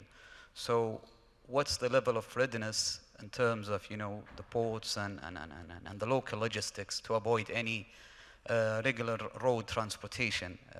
I'm alluding to the railways linking, you know, different cities. So it's and you know, to serve the ESG in general. This was my question. Thank you. Thank you. Let me maybe start with the first part of the question. So you probably, if you follow the news from our own development companies, you notice that many of them, they have announced their adherence to the strict sustainability goals, the net zero target at NEOM, the commitment to preserve environment and marine life at the Red Sea. And these are just some of the examples. So, which means on our side, we also follow this suit, right? When we're talking about demand for construction materials, we're not looking just for traditional materials. We're not just looking for traditional manufacturing methods. We're looking for alternative products. We're looking for products with green qualities in terms of the qualities of the product itself or the quality of the manufacturing process, like green cement, for example. We're looking for other methods of construction. Off-site is a very good example, right? It's not only, the benefits translate not only into quicker timelines, worker safety, less dependence on the manual work. We're also talking about manufacturing and control factory environment. We're talking about decreasing the negative environmental footprint of the construction sites. So there are different initiatives that we're pursuing together with our development companies and in some cases also with the government authorities as well. When it comes to logistics, what also we're trying to do, because the volume of demand from individual project sites or regions is quite high, we're looking at the ways to co-locate manufacturing facilities close to our project sites. So you know the example of Oxagon, the industrial city, which will supply the construction of other NEOM regions. You know about investment in the King Abdullah Economic City, and there are other options around the country as well. So that is one of the ways how we can reduce the environmental footprint of the logistics as well, just bringing the factories closer to the locations of our projects. So this is really a good question, and this is a question that actually would tell you how receptive we are and how close we partner with the private sector. And Majid and cement companies, one of our DevCos was thinking about how to decrease their carbon footprint by going green cement. And we had a workshop with the CEOs of our national cement companies, with the private sector, to understand at the end, we'd like to localize. At the end, we'd like to, as much as possible, procure locally. And we did not come up with a solution ourselves. We sat with a workshop with the cement companies' leaderships, along with the DevCo's leadership, and we brainstormed what is the best way. What we found is not about the green cement itself, it's about the greener cement, which is the value chain of the cement, not the end product. So if I buy green cement from Europe, it might have actually a larger footprint than if I buy regular cement from Riyadh. So it's all about the value chain. So through this partnership, actually we're coming up with solutions. So we're looking into different solutions, and that's thanks to our colleagues from the cement companies and from the NIDC and from the Ministry of Industry. But we are looking into options, and logistics also we are exploring the rail solution, but it is a testament to our relationship with and partnership with the private sector, which is the important thing. It's important that we don't solve things pretending to be the expert in everything. So we are very open to hear your opinions, and I really encourage you to go to our private sector hub where we can actually engage in more discussions. ممكن الأخ هذا بعدين الأخ فواز. السلام عليكم. السلام عليكم. Dr. Mohammed Haji Hussein, consultant in ACI ASTM in National Bosland application, which I found in our meeting in USA, in California or Arizona. Most of the project in Saudi and Gulf, they are using imported slag, fly ash, and microsilica. If you go to ACI 318, you find use National Bosland to have durable concrete. If you go to Saudi Building Code 2018, but we are using something 3 times than what we have. According to Ministry of Interior in USA, we have 2,000 mountain of lava. We have thousands of basalt. I found the highest quality in the world in basalt between Alo and Khaybar, Yambu and Rabagh, but still we are using from outside. If we use 35% of our porcelain, the good quality, ASTM 618 type N, we can save 35% of carbon emission. We can save 50% comparing to other green cement which are used in the future. We can use in the future the mining waste from red mud, from basalt, from granite. So in the landscape, I found now here in the hotel or the project or airport, they are using from Germany, calcined clay, 2,000 riyal, where all the truck in lava, Saudi Arabia, Medina, 500 riyal. I found in Medina and Riyadh, they are using from basalt from outside. And in the future, I need something mandatory. The dream of Crown Prince Mohammed Salman, وفقه الله عام في جون 2016, he said we need green mining and green economy within 90 billion riyal per year and 90,000 jobs. But if we use everything from fly ash from outside or slag, what you call 3 times the price, and then carbon footprint. According to Master Istidama 2008, all the slag and fly ash and microsilica which are imported from outside to Saudi and Gulf, it will cause around 400 to 500 kilogram CO2 emission per ton. If we use our local, we have green economy, save energy, save carbon emission, and we have durable concrete and save cost. Jazakallah khair. Thank you. Maybe I answered this quickly. So we cannot, to be honest, I'm not privy to the specific details of what you mentioned. And if it's less cost, same quality, less green carbon footprint, why would they import? So we can talk about that maybe later. But what I can tell you is about our commitment as a PIF is local content. And in this case, if the economics doesn't work, like bring something that is 3 times more expensive, we need to look into that. But the commitment is for local content and localization, wherever it makes sense, and to maximize it in our projects. أخ فواز بعدين هذاك هنا.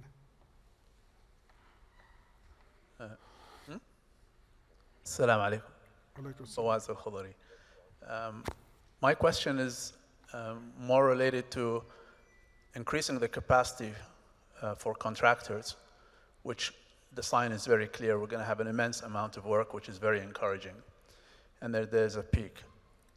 Contractors in general, depending on which type of contractor, would mean that there's going to be a lot more investment capex. And much of this capex for earthwork contractors, for example, is going to be a lot of trucks and heavy equipment.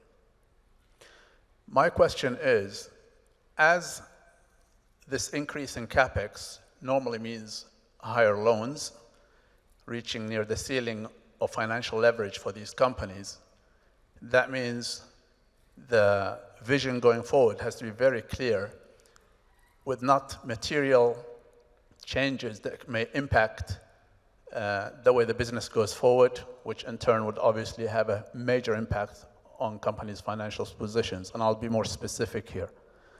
So when the companies buy more equipment and they embark on more business and their leverage is going up, and as we keep hearing that PIF with its development companies is going more green, there becomes a concern that there may be a tipping point at which the DevCos will start insisting that trucks and heavy equipment are more environmental friendly. For example, trucks become electric, in which case all the trucks that were purchased that were not electric carbon would probably just have to be put on the side. The second issue is contractors are also going to be building the houses, units, residential units, and others. As we're shifting towards modular, because right now maybe there's not enough modular to take the whole capacity, again, certain contractors will be building their capacity for the non-modular. As the modular picks up, and it may not be the same contractor, then much of this capacity that was built up will start being eroded or being put idle again, because PIF decides it has enough of the modular or the alternative method of construction, and therefore drops those contractors that have built up their capacity and their leverage is so high that any drop in business volume, sudden drop, means they collapse as companies and go bankrupt. Can you just tell us if it's possible to get more clarity on numbers going forward and those possible shifts so that contractors can at least plan their way and build a capacity in a manner where it becomes optimal and not have to build it beyond reason? Thank you. Thank you. As usual for us, a lot of questions in one. But let me maybe try to answer the last one first in terms of what is it that we're trying to do to increase transparency of what is coming. And today's session, I think is one example of that. So we have been working, as you know, very well with yourself and also with the Federation of Saudi Chambers in general for more than a year now, right? Putting in place what we call demand signaling session. So what it means is that we understand also that PIF often is called a black box. People saying, like, guys, we have no idea what's going on. We hear only announcements here and there, but we actually don't know what exactly you're doing. So we're trying to overcome this difficulty, creating more visibility and transparency about what we're doing. So today's forum is a big step for us, engaging directly and also allowing our own portfolio companies to engage directly with yourselves. We're working with the Federation of Saudi Chambers. Today we're signing an MOU with them to continue this collaboration, to bring more clarity and transparency.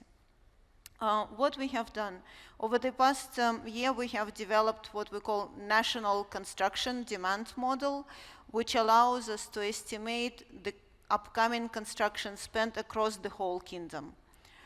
We're working with this together with the Ministry of Economy. Ministry of Economy will be responsible for updating this model on a quarterly basis and making this information available to the public. We're translating this construction spent into the quantities of the key critical product categories. Ahmed showed some examples today. We understand perhaps that this is not the level of detail that you always need in terms of what specific equipment we're looking for, what are the specific, I don't know, the characteristics of the cables that we're looking for. Our belief is that you know your business better than us. Let us give you indications of what is it that we're building, how much we're building and what we need. And then we're ready to work with you together to figure out what is it exactly your business can bring to the table and what specific support you need. Is it clarity on the specific demand? Is it connection with the decision makers on the purchasing side? Is it resolution of some regulatory issues, the work that we're doing together now with the contractors committee within the Federation of Saudi Chambers. So different venues, there are different venues that we're pursuing. This work will be ongoing. We will not stop. If you have questions, we actually invite you to ask your question, to tell us about your problem, because that is the only way, this open collaboration is the only way for us to understand what exactly are the issues that you are facing and how exactly we can support you. There is no other way. We cannot pretend here that we know all of the problems, that we know all of the solutions to all of the problems. We're open to working with you, and I think there are already some very good examples that were mentioned today where we have established this very good collaboration, and we would like to continue to expand it to more partners. So to add here, this information is not one time of information. It's dynamic. It will change, and there's no way we can set up a forum every year to give you that information. So in the private sector hub, this information will be updated. You can go to the PIF website. It will be transparent. You know what you are doing. If any change happens, inshallah, it always grow, nothing to the downside. But everything will be there on the private sector hub. On the modular side, on the capacity build-up of the contractors, the pie is so big. The opportunity is huge. So all the capacities that we have in Saudi right now will not be enough. So we need to change the demand structure. But also we're reaching out to international contractors to bring their stuff and equipment to Saudi. So we're not building for the peak, then contractors, when the peak disappear and go to the normal business, contractors face difficulties on equipment they bought, the hiring they did. So we are destroying what we built, actually. So we're trying to, and you as businessmen and private sector, you are smart enough to not build for the peak. But our job here is to give you that visibility and transparency and be crystal clear with you what we are doing, what is the direction. So when you develop your business cases, you are relying on reliable information that's coming out of PIF, not industry reports only. I have to conclude. I really thank you so much for your time, and we are really looking forward to continuing our discussion and engagement. Happy to engage. Please do go to our private sector hub. It will be your portal to us, and we are available through different channels. Thank you so much. I also, if you allow me just 1 second, I understand that we were not able to answer all of the questions today. Please visit us at our PIF booth. It's right in the foyer in front of this hall. We will be open until the end of the day today and also tomorrow. As a minimum, we can exchange business cards and then so that we know who to talk to later. But please do come and visit us. Bismillah ar-Rahman ar-Rahim. Good afternoon, ladies and gentlemen. It's a great pleasure to be here with you today. I will be representing Roshan Potential Partnership with the Private Sector. My name is Ayman Baz. I am from the Commercial Department at Roshan. I would like to have the agenda today, an introduction, Roshan products, Roshan opportunities, register interest. Then we will end our session by questions and answers. Who we are? We are Roshan, one of Saudi Arabia giga projects and a national community developer powered by the Public Investment Fund set to develop high-quality residential communities for the people of Saudi Arabia. As one of the largest real estate development companies in the kingdom, we are deeply committed to supporting the government's effort to raise the rate of home ownership to 70% by 2030. Additionally, we aim to make positive contributions to the nation's real estate and supporting sectors by working with local partners and creating jobs. Through our integrated and modern communities, we aspire to deliver superior living experiences to residents with homes to suit all tastes and budgets. What we do? We are working on delivering lively residential communities that combine modern and aspirational living with design inspired by the unique history and heritage of Saudi cities. We are committed to supporting local businesses whilst playing a key role in advancing the real estate and infrastructure sectors to contribute the continued growth and prosperity in the kingdom. Our vision to be the most trusted community developer in Saudi Arabia. Our mission to make long-term investments in the future of cities across Saudi Arabia by developing great communities with best-in-class homes. Our objectives. Our main objective, to improve quality of life of the kingdom's citizen, to enhance access to quality housing in flourishing communities, to develop and create new residential destinations to address the kingdom's housing demand, to contribute to GDP and the development of local supply chains, to provide attractive market rate investment opportunities to our partners. Our places. At Roshan, we aim to develop integrated residential communities through the Kingdom of Saudi Arabia, focusing on 9 cities within 4 regions: Mecca, Riyadh, Eastern, and Asir. Our communities will create rich, blended environment designed and developed according to global best practices, providing options to suit all tastes and budgets. our products. Roshan, through its Giga projects, we offer unique product and living experience. Our products with single family units and multi-family units, they will range from villas, duplex, townhouses, low-rise apartments.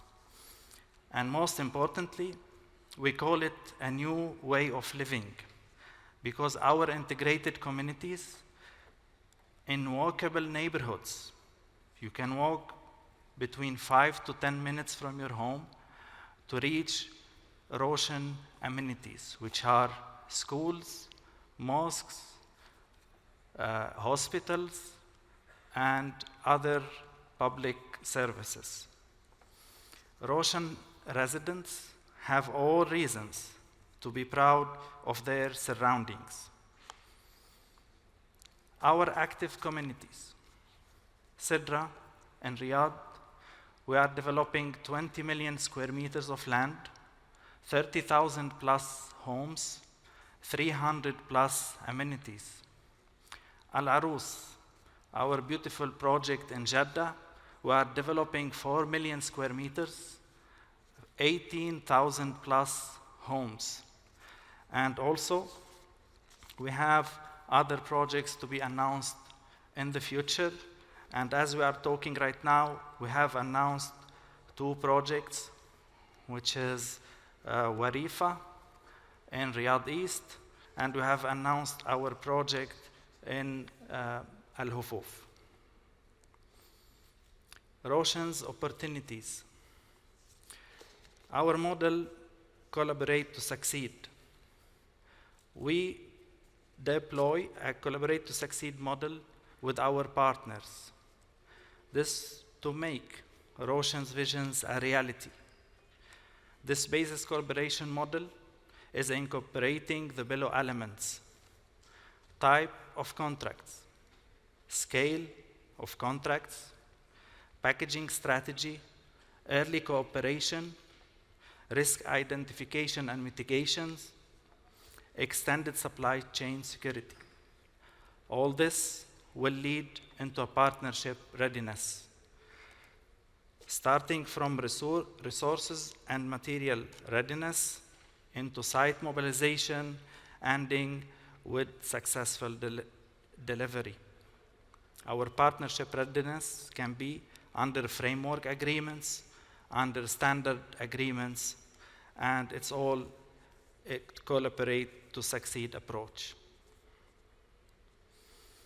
Roshan opportunities for consultants: site supervision, design, research and studies, commercial, and specialists. Our opportunities for contractors: grading and early works. It includes rough grading, ground amelioration, other works. Primary infrastructure, secondary infrastructure, which will include full landscaping, vertical constructions, which is our home, private houses, and also our public amenities. And our landscaping, it's a unique design with the sustainability in mind that we are deploying through all our projects. Roshan opportunities for manufacturers. We have the need of 40 million cubic meter of concrete, which equals to 12 Hoover dams. We need HDPE pipes, 7 million meters, or 5 times the length of Saudi Arabia. We need 4.3 million windows, 3.5 million air conditioning, 4 million wooden doors, 1 million steel doors, or the size of 6 Eiffel Towers. We need 11.5 million light fixtures and 4.5 million linear meters of kitchen cabinets, or 7,450 Mecca Royal Clock Towers. Porcelain tiles, we will need 80 million square meters. Paint, 250 million square meters, enough to paint the Great Wall of China. 6.5 sanitary ware, 23 million wiring devices. Our collaboration pillars. Starting with the local contents. In line with PIF Local Content Growth Program, to increase contribution to local content across all our projects. One of our values in Roshan is sustainability. We take sustainability very serious, starting from design considerations, material selection, to lead reducing energy consumption, reducing waste and emissions. We use digital designs and smart governance. Value engineering, by working together to identify cost-saving opportunities, optimize project costs while still delivering high-quality results. Latest technology, we are looking continuously to replace the traditional method of development. We're building information modeling BIM, artificial intelligence, smart home systems. We are also only developer in Saudi Arabia, providing EV charging points in homes. Actually, we are looking as well to implement solar panels in our home so the owners will be able to charge their vehicles using solar energy. The total cost of ownership, reducing this by selecting durable materials, low maintenance and energy efficient. This will reduce the long-term cost associated with maintenance, repairs, and utility bills. How to register and work with Roshan? It's simply 4 clicks of a mouse. Please go to our website, roshan.sa. Visit the page Opportunities. 3rd click, scroll down to the relevant section. Is it the consultant or contractor or whatever? Select. Step 4, go to the registration, upload your company data, and send. Our team will get quickly on the subject and they will respond to you. Thank you very much for your attention. Now I would like to take your questions and answer, and I would like to invite my colleagues from Roshan to be here with us on the stage.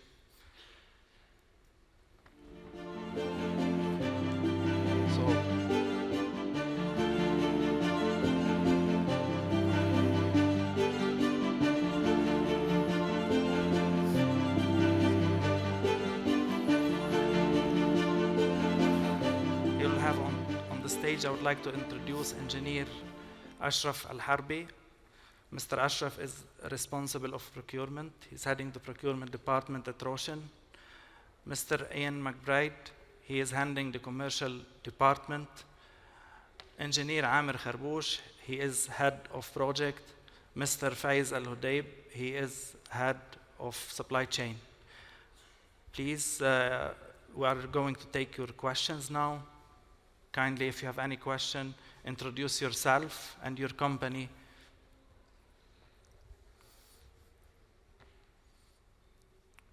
Yes, please.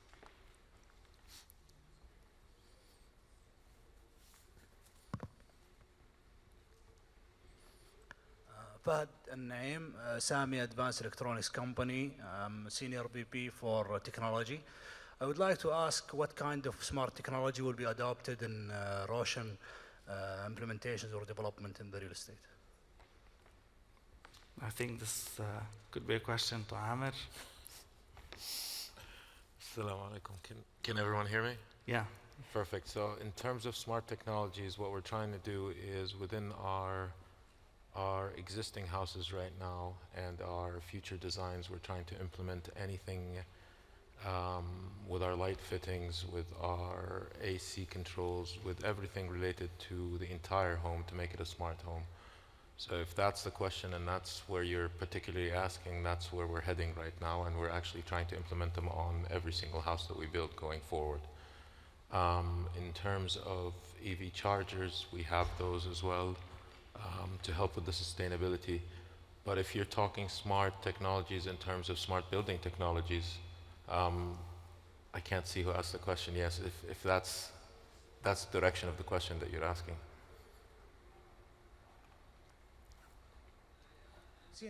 Sorry, I have seen in the slides there are two types. So you have infrastructure development and also housing development. For infrastructure development, what kind of smart technologies are you going to deploy?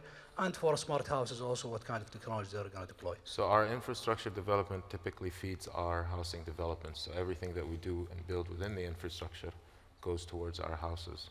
So if you're looking at the entire community as a whole, and the way we're integrating with our facility management and all of that, we're trying to make it as easy as possible in terms of making sure everything is monitored. We have our BIM is fully coordinated, so every single project that we currently have has a fully detailed 3D model that's built around it. So we can tell you what each asset type, where it is, et cetera, and later on the FM providers can actually monitor everything from a remote location. Yes, please. We'll get back to you on this. Assalamu alaikum. Hisham Makhlub from Advanced Also Electrics Company. This is a small, follow-up on my colleague's question. All those smart solutions are available internationally and from so many sources. Now, what incentives that local manufacturing companies such as Saudi Electronics, AEC can get to localize such technologies and such products, especially that we have long experience in doing things like, for example, the electricity meter, the water meter. There are so many other products that might be needed in a large scale in your projects. So is there any way that we can start collaborating or some kind of investment to start that? Yes. Oh, go ahead. Yes, I think absolutely. We're so if I take the question from the top down and address everyone in the room, we are committed fully to supporting local companies first. Now, for those that sat through the PIF presentation before, that really highlights the magnitude of the issue that we are all facing in this room. The demand over the next 10, 15, 20, 30 years far outweighs the supply that those in this room can provide at the moment. So whilst we fundamentally weight our technical evaluations in procurement towards local companies, we are also acutely aware of the fact that we need to incentivize local companies to grow to meet our needs, and also to encourage localization of foreign companies to help grow the supply base inside Saudi Arabia. Now, specifically to smart technology, we have our design of our master plan communities at the moment, and of our housing and of our public amenity buildings. That's continuing to evolve. As we get sales data, as we get feedback from, I hope, some in the room that are buying our product, we'll continually evolve. That's one side of it. The other side is we need to collaborate and partner with the experts. The experts are yourselves as the supply chain. So absolutely, please, if you can come by our booth out in the main hall after this presentation, we'll exchange details, because you know better than us at the moment what's on the market, what's available. We might be designing our communities in such a way that it doesn't support what you can supply. So if there's tweaks, changes, value adds we can make to procure locally and help yourselves grow, we'd be thrilled to be able to report back that we're doing that. So please, if you can touch base with us and our team outside, it would be excellent. Right, thank you. Take the following question, please.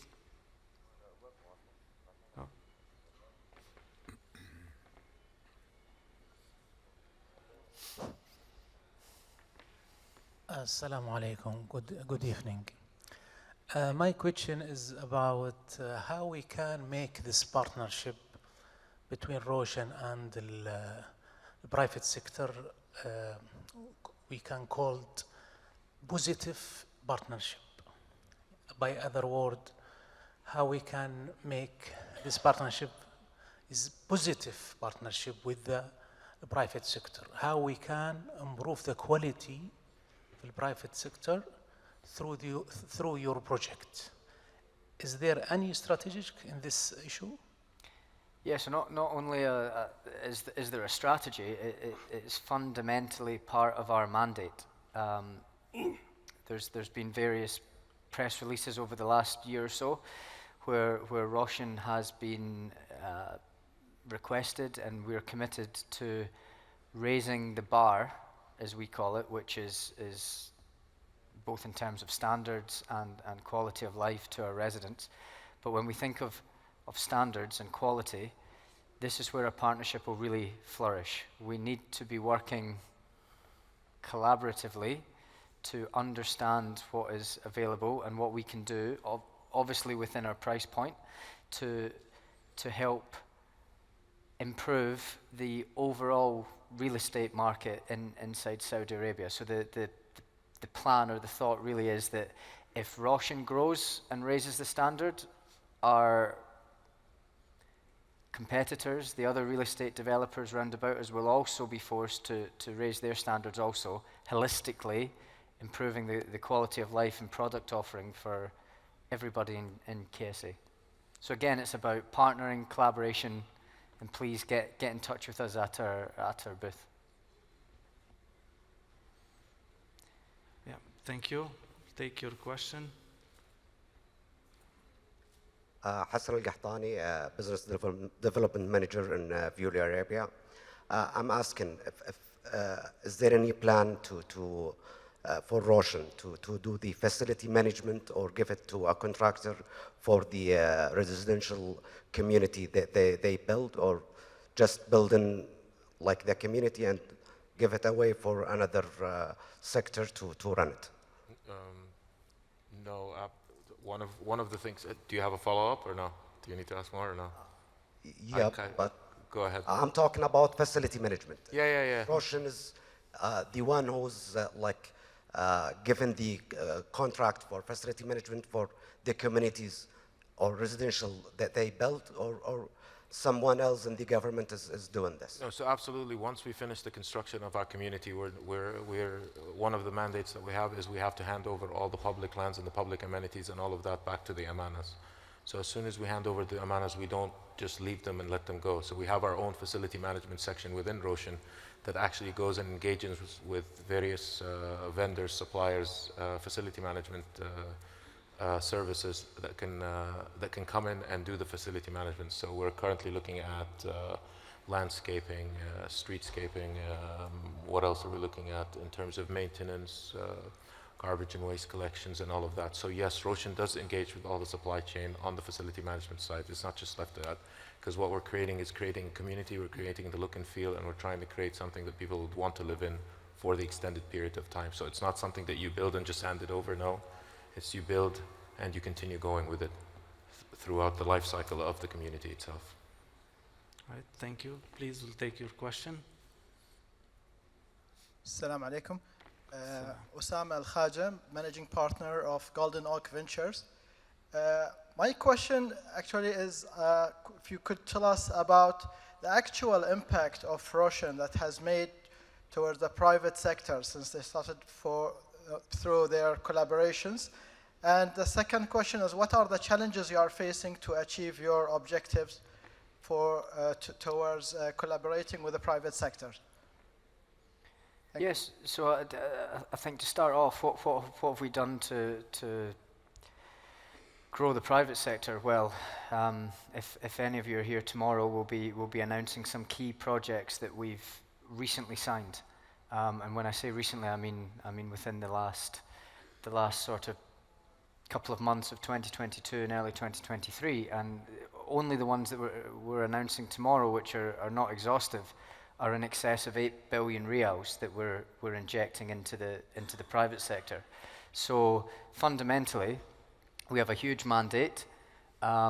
We are not only in the design phase at the moment, so the beauty of Roshan is it is a continuing delivery all the way through 2030 and beyond, but we're building now. So there are substantial contracts being awarded right now. In terms of the issues that we're facing, again, it's finding the right quality contractor that is able to deliver at the scale we need, that is able to take on our risk profile and at the price point, because what we can't lose sight of for Roshan, which might differ to some other giga projects, our key mandate is to support the people of Saudi Arabia, and that is to provide housing, good quality housing, at a price that is accessible.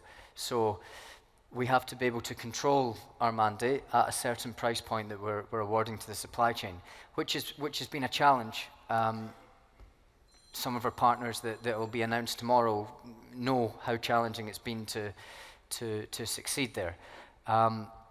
So what we're really hoping for is potential partners to come to us through events like this. We're doing our own investigation to come out and identify people we can work with, but we'd be really, really keen for you to approach us with your good ideas, how you can deliver efficiently, how you can deliver quickly, what value adds can you bring to the table.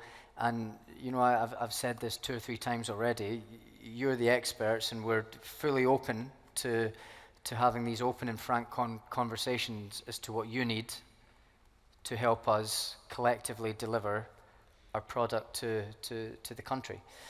So what I'd really like to reinforce, which will be the theme of this event, is we need to, first of all, identify who our partners are now, and over the next few weeks and months, our teams will be reaching out to understand your offerings, understand your good ideas, what the risks are or the barriers to entry to Roshan, and finding ways to smooth those out so as we have an extended, robust supply chain where we have a set of win-win agreements to push forward from now into the end of our mandate. Right, yeah, please, Ole, we'll take this question now. Hi, good evening. Thank you so much for the wonderful presentation. I'm Arvind, the director at Hydro Building Systems Technal. I saw in the presentation there are more than 8 million windows and doors needed for you. That's where we come in as expertise. My real question is to the Roshan team, and I'll be very candidly open. There's been always a price pressure on delivering the Roshan projects. In the future, would there be a different scale of shortlisting vendors in a way that it is more oriented towards sustainability, embodied carbon, and also helping achieve your targets in terms of technology and innovation? So my open, candid question is, can we have a whole new, better way of weighing your partners? Thank you. Yes, I mean, absolutely. So there's sort of 2 answers to that question. Number one is what we have launched at the moment is our standard Roshan product. We have different product offerings in the pipeline, currently under design, which may attract different price points. Now, in terms of how do we implement sustainability into our design, it's critical, and we are implementing at the moment. But I do agree there is a pressure on price point. Now, there's 2 ways that can be addressed. One is increase your price point, which increases the ultimate sales price to our customers, which is not the ideal solution. The ideal solution is, rather than waiting until Roshan launches a tender or our main contract partners are coming to you looking for windows, what we need to do now, immediately, is meet outside of any live competition We meet immediately, strategically, and work out how we can and what benefits we can bring within a price point that we can both agree to. Now, that might be, to give a few examples, it might be large quantity orders, big offtake agreements, larger advance payments, funding or investment opportunities for Roshan or other third-party investors we have that we can help facilitate. It might be us changing our design, tweaking our design, speaking with our technical team. There is a raft of potential solutions to this problem. But if we all sit and look at it as a traditional Roshan issues a tender to a main contractor, the main contractor comes to suppliers, we're not going to raise the bar, and we're not going to induce a transformational change, which is our mandate. And you know, personally, and I know the team share the same view, the opportunity we all have here in Saudi Arabia is once in a generation what's been done here. We won't see it again. And it would be a huge waste if we don't grab hold of the scale and the opportunity that we have to really transform the way the industry works. So again, repeating myself, please come, speak to us, register, make sure you're speaking to Faiz directly and his supply chain team who will open the doors within Roshan as to who technically has to have these discussions. Because nobody in this room will be thanked if we get to 2030 and we're still procuring the way we procured 30 years ago. Yep, thank you. Please.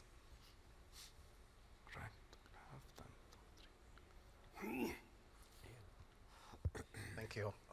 Khalid Al-Uthman, Amar Engineering Consultants, and praising what you were saying about the transformational approach in the whole supply chain and the service providing. Over the last 30 years of being engaged in different projects in Saudi Arabia, one of the things that we sort of suffered with the conventional developers is the concept of smart design, where standardization is embraced.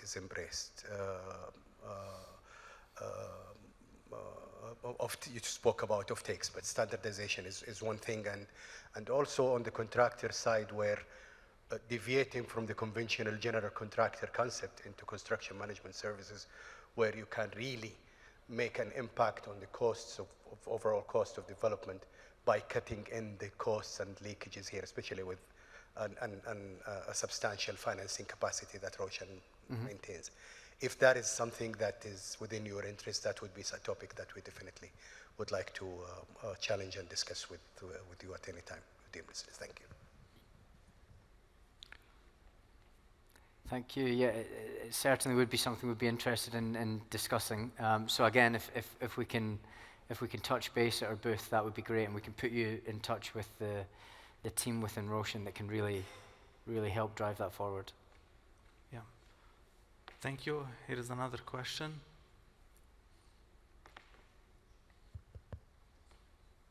Hello. This is Abdullah Sharif, Techno Build. My question is, the business model today, Roshan is approaching the market with conventionally, as a real estate developer, you are appointing a contractor, and then the contractor go to the suppliers. Is there any change in this model today? So the suppliers of any materials can approach directly Roshan, and then Roshan can manage the supply chain. Thank you. Thank you for questions. Yeah, it's changed a little bit. Now we have direct agreement with the suppliers to encourage them to invest and enhance their capacity. And we're including them in our RFP. So we have approved bidder list and approved suppliers in our RFP. Hopefully this answers your questions. Thank you. Please. Assalamu alaikum. Suhaila from Groundcraft Construction. Since we are all talking here about the quality that we have to achieve for all the projects, don't you think that all the contractors, to be an idle contractor, they have to concentrate on the quality and not looking to make money from the procurement?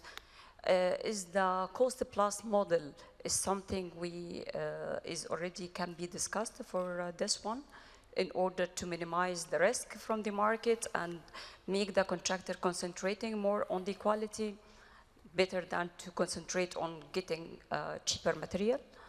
Yeah, so the cost plus, it's a subject of ongoing debate within our commercial team. It's certainly something we would like to move towards. Now, Roshan is still quite young as a business. We've obviously been quite successful on our Cedra site, and we're launching many more projects, as Ayman alluded to in his presentation. So cost plus for us, we need the data that sits behind it. And very, very soon, we will know exactly how much it costs us to build a C10 villa or a certain townhouse.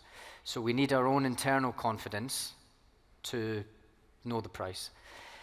Secondly, and where there's a little bit of reluctance presently in the sort of infant state of our business at the moment, is we need to make sure that we are confident in the sales price that we're going to be able to offer customers. So we obviously are beholden to the WAFI regulations, and we've got to carefully manage how we deliver and making sure we deliver the right product to our customer at the price that they've agreed to buy off plan. And there's a little bit of concern with the cost plus model, in that cost could run away from us if we're not careful. So it's certainly something we're thinking about, and we're very aware of the benefits that brings in terms of reducing overall cost and improving quality. And I am confident that we will be moving towards it on some of our projects. It's just at this moment in time, until we build up our own internal cost database and our own internal robust knowledge of our product, that we are, there's a little bit of nervousness about how it might impact sales prices at this stage. But certainly in future, we know it de-risks the delivery substantially. Yep, thank you. Any other question? Yes, please. السلام عليكم. دكتور محمد حاج حسين.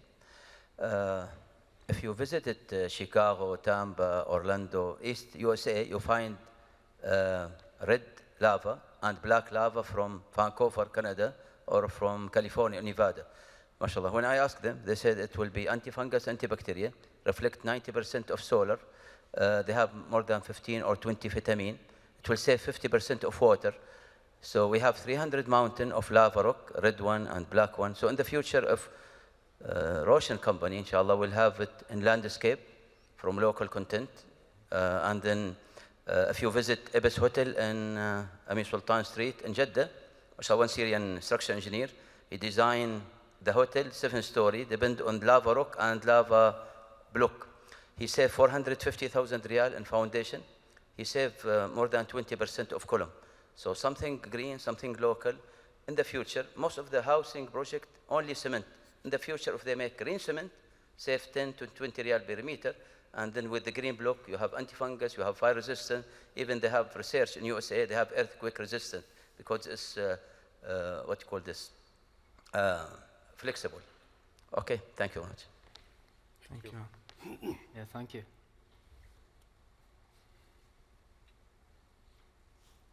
Any other question? I think, Ayman, we have time for one more question, and then we're going to have to wrap it up. So.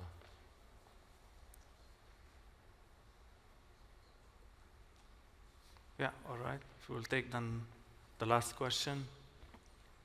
Thank you. Assalamu alaikum. Again, Dr. Abdul Mahsen Ali Sheikh.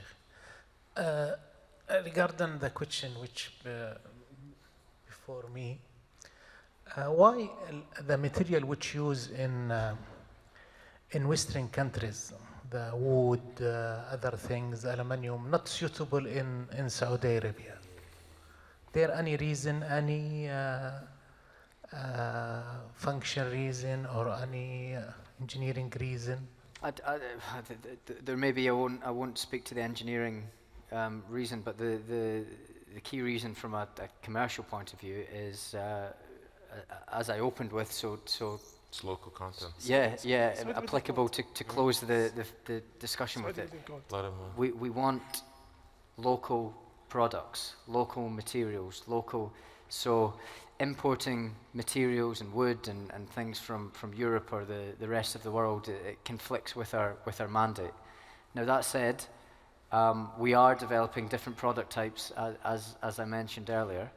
So if we can find a way of partnering with local companies that are willing to import and assemble those products here, set up fabrication hubs, then we'd be more than willing to look at it. But at the moment, it's the scale of our demand. There's just not the supply at the moment. It's your question is our point of view or in general? Because we are following the code of Saudi Arabia, the new codes, and the environment is different from here and the European countries for wood and insulation, snow. They have snow, we don't have. And this is already, I think, the municipality, Ministry of Municipal, already studied those things, and they already got these codes. The new codes is coming for all the cities. All right, guys. I'd like to thank everyone for coming in today. I'd like to thank, there's a lot of our partners here from the private sector as well that are sitting within the audience.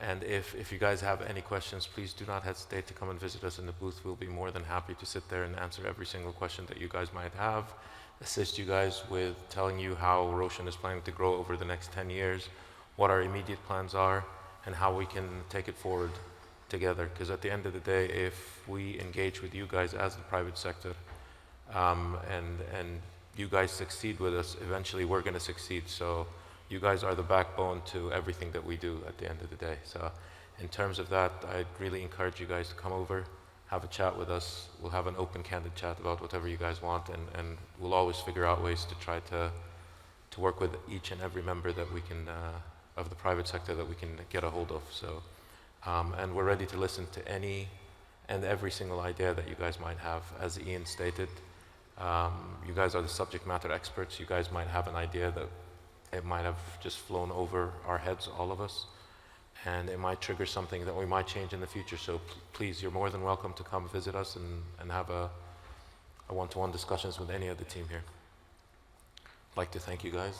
Yeah, thank you very much. It was a pleasure. Thank you. Thank you.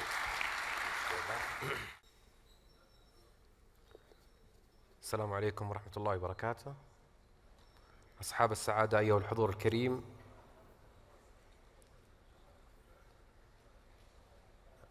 معكم المهندس خالد الحمود، مدير عام سلسلة الإمداد بشركة المياه الوطنية.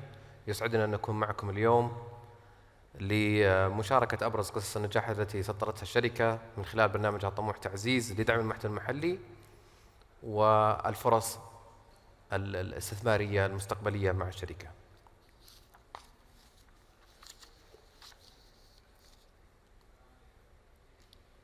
كما يعلم الجميع، شركة المياه الوطنية مملوكة بالكامل لصندوق الاستثمارات العامة، أسست عام 2008 برؤية طموحة، وهي تقديم خدمات المياه لكافة أنحاء المملكة بأعلى جودة لتحسين جودة المياه في الوقت الحاضر وفي المستقبل. يوجد لدى الشركة مشاريع مستقبلية ضخمة جدا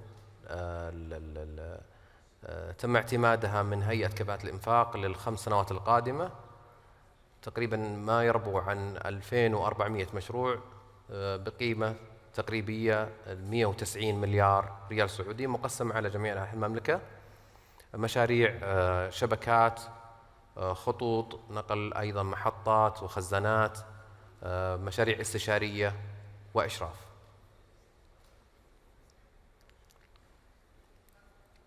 واسمحوا لي قبل البدء في كيفية المشاركة في هذه المشاريع أن نستعرض برنامج المحتوى المحلي تعزيز، والذي سوف نلخص بعض المراحل أو الإنجازات التي تمت في هذا البرنامج أيضا أبرز قصص النجاح التي نفخر بمشاركتها معكم، وأيضا نرصد لكم أهم المبادرات القادمة التي نعمل عليها لزيادة المحتوى المحلي في قطاع توزيع المياه. نشأ البرنامج عام 2021 بالموائمة مع 4 استراتيجيات رئيسية، هي الاستراتيجية الأولى المحور الثاني من رؤية المملكة 2030 من خلال خلق اقتصاد مزدهر والذي يهدف إلى تنمية الاقتصاد وتنويعه وزيادة معدلات التوظيف. أيضا هناك الاستراتيجية الوطنية للمياه والتي تسهم في تنمية الاقتصاد المجتمعي أيضا للمملكة. أيضا استراتيجية صندوق الاستثمارات العامة والذي يهدف إلى تنمية ثروات المملكة من خلال المساهمة في زيادة الناتج الإجمالي المحلي غير النفطي. وأخيرا وليس آخرا هو استراتيجية شركة المياه والتي تدعم المساهمة في دعم المحتوى المحلي وتنمية القدرات الوطنية. هنا يمثل الإطار التنظيمي لبرنامج تعزيز من خلال الوصول لنسبة المحتوى المحلي إلى 70% بحلول 2030 بإذن الله تعالى، حيث أن البرنامج يرتكز على 3 ركائز أساسية، وهي إضافة قيمة لسلسلة الإمداد من خلال خلق فرص لتوطين سلاسل القيم للمنتجات والخدمات التي تستهلكها الشركة في مشاريعها التشغيلية والإنشائية، وأيضا دعم التصنيع المحلي من خلال إعطاء أولوية للمنتج المحلي، وأيضا تمكين الشركاء من نقل التقنية من خلال الشراكات الدولية. وثالث هذه الركائز هو خلق فرص استثمارية ووظيفية جديدة مستدامة. أيضا كما ترون في هذا الإطار التشغيلي يوجد عدة ممكنات مثل إدارة الفئات من خلال تحليل الإنفاق والتركيز على الفئات الأكثر استراتيجية للشركة. أيضا بناء السياسات والإجراءات وتطبيق آليات المحتوى المحلي، أتمتت ورقمنة عمليات سلاسل الإمداد لضمان تضمين ومتابعة سير تقدم البرنامج. وأيضا من أهم الممكنات هو عملية الاستثمار المرحلي أو رحلة المستثمر من خلال تحديد الفرص وكيفية الوصول وجذب المستثمرين سواء كان الدوليين أو المحليين. ومن أجل تفعيل هذه الممكنات تم العمل على تضمين آليات المحتوى المحلي في عقود المشتريات مثل آلية الحد الأدنى، آلية التفضيل السعري، آلية تفضيل المنشآت المتوسطة والصغيرة، والقائمة الإلزامية وغيرها من الممكنات في هذا الإطار. أبرز ما تم إنجازه في برنامج تعزيز هو إنشاء وحدة المحتوى المحلي ضمن الإدارة العامة لسلسلة الإمداد. أيضا تم توقيع مذكرة تفاهم مع هيئة المحتوى المحلي لتبادل الخبرات والمعلومات، ومن ثم تم إصدار دليل المحتوى المحلي والذي يهدف إلى تنظيم الأدوار بين الإدارات الداخلية أيضا والخارجية بتطبيق هذه المتطلبات. ومن ثم بدأنا بعقد ورش عمل تدريبية لمقاولي الشركة ومدراء المشاريع للتأكد من تضمين وسير متابعة البرنامج في العقود، ومن ثم توقيع عدة اتفاقيات مع المصنعين المحليين، وبحمد الله وصلنا إلى نسبة 52% على مستوى الشركة فيما يخص المحتوى المحلي. أيضا كجزء مهم من إنجازات البرنامج إلى حد هذه اللحظة هو تضمين آليات المحتوى المحلي في أكثر من 140 مشروع بقيمة تربو عن 9 مليار ريال سعودي. تتنوع هذه المشاريع ما بين شبكات وخطوط مياه، خزانات، عقود توريد، شبكات وخطوط صرف صحي، أيضا عقود تشغيل وصيانة، وعقود توريد وتركيب. اسمحوا لي أيضا أشارك معكم أبرز قصص النجاح والتي عملنا خلال السنتين الماضيتين من خلال البرنامج، سواء كان فيما يخص نقل التقنية إلى المملكة العربية السعودية من الخارج أو دعم المصنعين المحليين. ومن أبرز هذه القصص هو نقل التقنية في عدادات المياه الذكية، حيث أنها تعد أهم الفئات الاستراتيجية للشركة، وقد كانت هذه العدادات تستورد بالكامل من الخارج حتى عام 2019. ومن ثم تم توقيع اتفاقيات مع مصنعين محليين ليتم نقل هذه التقنية وصناعتها محلياً. ومن خلال تقنية أو تطبيق آليات المحتوى المحلي تم بحمد الله صناعة أكثر من 400 ألف عداد مياه محلياً، وتصل السعة الإجمالية لهذه المصانع أكثر من 1,000,000 عداد مياه ذكي سنوياً.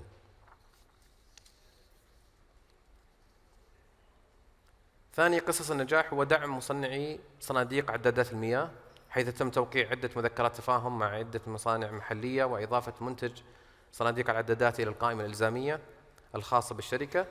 وقد نجحنا بحمد الله في هذه المبادرة، حيث ارتفعت نسبة المبيعات لهذه المصانع بحوالي 74% من 47,000 وحدة في عام 2020 إلى 82,000 وحدة في عام 2021، وبلغ معدل نسبة السعوديين في هذه المصانع ما يربو عن 36%، وتصل السعة الإنتاجية إلى أكثر من 500,000 صندوق للعدادات. ثالث وآخر قصص النجاح هو دعم مصنعي أنابيب الدكتايل، وهي أيضا من الفئات الاستراتيجية للشركة، حيث تم توقيع عدة مذكرات تفاهم مع عدة مصانع محلية وإضافة منتج أنابيب الدكتايل إلى القائمة الإلزامية للشركة، والتي من خلالها ارتفعت نسبة المبيعات لهذه المصانع بحوالي 13% في مقارنة في عام 2021 إلى 2022، ووصل معدل نسبة السعوديين في هذه المصانع إلى 32%، وبنسبة إنتاجية تصل إلى أكثر من 400,000 طن سنويا.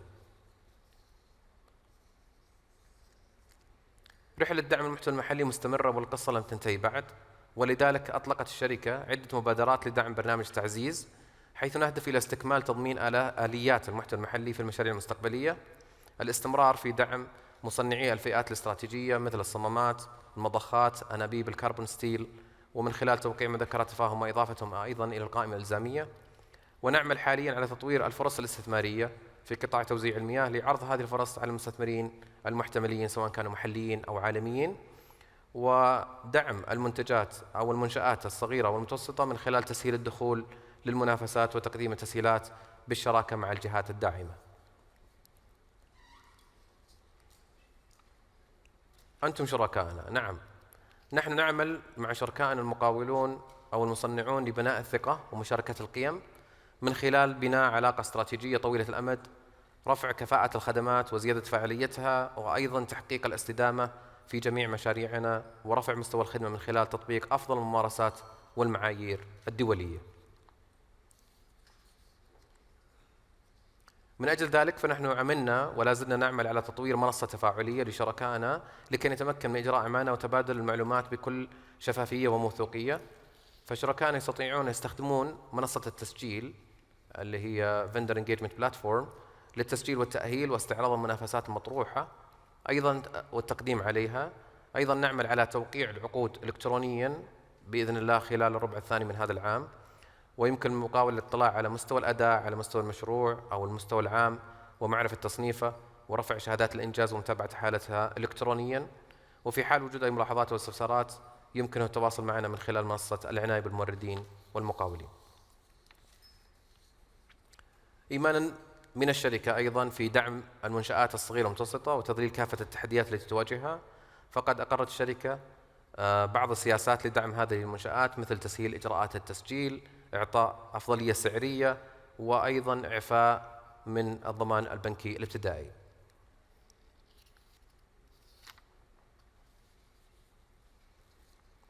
سواء كنت مقاولا أو موردا أو مصنعا أو استشاري، يمكن التسجيل معنا من خلال زيارة موقع الشركة، صفحة الموردين وتعبئة نموذج التسجيل، ومن ثم سيتم مراجعة الطلب من قبل المختصين والرد برسالة متضمنة حالة الطلب ورقم المورد وكيفية الدخول للحساب.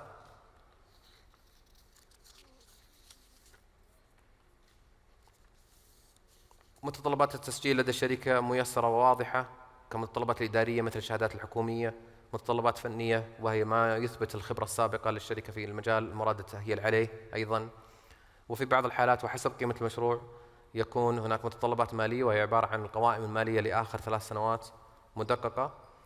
وأيضا للمزيد من المعلومات وكيفية التسجيل والتأهيل يمكنكم مسح ال QR كود. فعند ال QR كود راح يعطيك إجراءات التسجيل والتأهيل في شركة المياه الوطنية.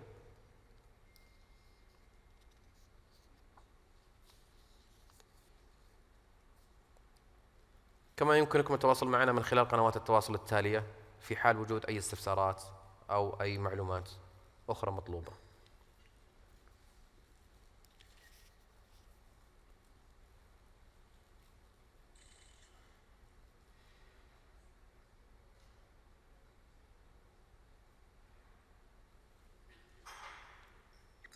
شكرا لكم جميعا، والمجال مفتوح لأي سؤال توجهون به.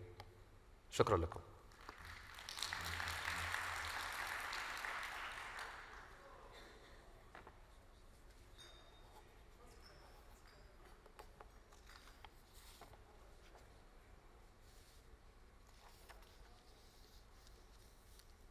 If there is any question, please raise your hand.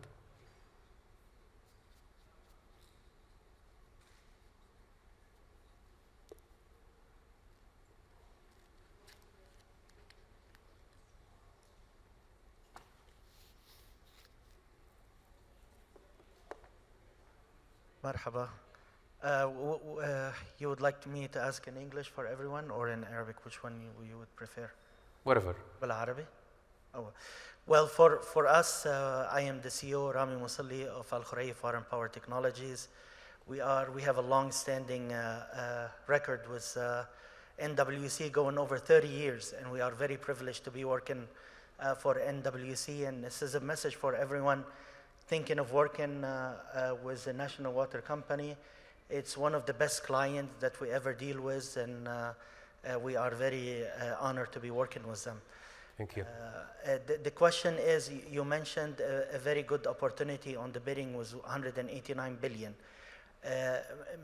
Maybe we know, but for the others, would you like to highlight, please, the timeline of the bidding and the execution, if possible, for these projects? يعطيك العافية. الله يعافيك يا رب. شكرا. طبعا البيدنج راح يكون او طرح هذه المشاريع راح تكون خلال خلينا نقول السنتين القادمه.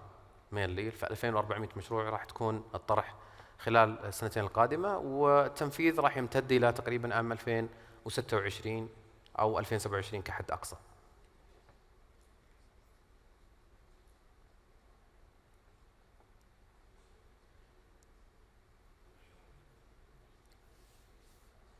There's a question in the front. تفضل. السلام عليكم. عليكم السلام. حمود البقعاوي، آفاق الخليج، مصنع آفاق الخليج للدهانات الصناعية. ذكرت أنه في موضوع السعر ممكن دعم المصانع المحلية، فكيف ممكن هذا الآلية تكون مع المقاول؟ لأن أنتم تطرحون المشروع للمقاول، هل بيكون عندكم يعني فرض على المقاول لدعم يعني المنتجات المحلية بأسعار معينة، ولا هي متروكة للمقاول نفسه يعني؟ حياك الله أخوي حمود. Thank you for this question. طبعا لا، عقودنا مضمنة متطلبات المحتوى المحلي، وفي أيضا يعني auditing و compliance that we are doing frequently to our contracts. فالموضوع تعاقدي، الموضوع في كلير كلوز في العقد انه لابد يعطي اولويه للمحتوى المحلي، وفي قائمه الزاميه للشركه، والان قائمه الزاميه يعني امتدت الى LCGPA او هيئه المحتوى المحلي بشكل كامل. ايضا في التفضيل السعري سواء كان المنشآت المتوسطه والصغيره او الى المصنع المحلي مقارنه في المصنعين الخارجيين. فهي ملزمه ب التيرمز اند كونديشنز الموجوده في العقد. في بنالتيز في حال عدم الالتزام تصل الى يعني مبالغ كبيره جدا، وبالتالي الكومبلاينس مهم جدا. بالاضافه لذلك احنا قاعدين نعمل الان اوديتنج وكومبلاينس ريفيو على العقود، وبالتالي في حاله ان كومبلاينس راح يكون في كونسيكونسز واللي هي البنالتيز، تصل في بعض الحالات الى ايقاف المورد في الشركه. فلا we are serious.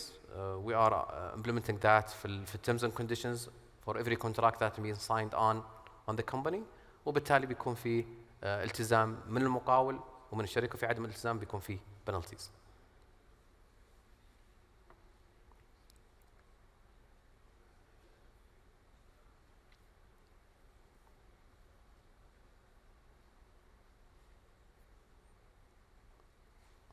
Any further questions?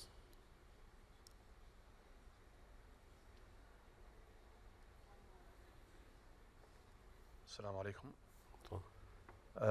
حبيت أسأل استفسار لحيك عن موضوع الديجيتايزيشن والرقمنة في شركة المياه الوطنية، وأيضا موضوع التقنيات الناشئة سواء روبوتكس أو IoT capability، هل تبنون داخليا؟ ايش رؤيتكم عن الموضوع هذا؟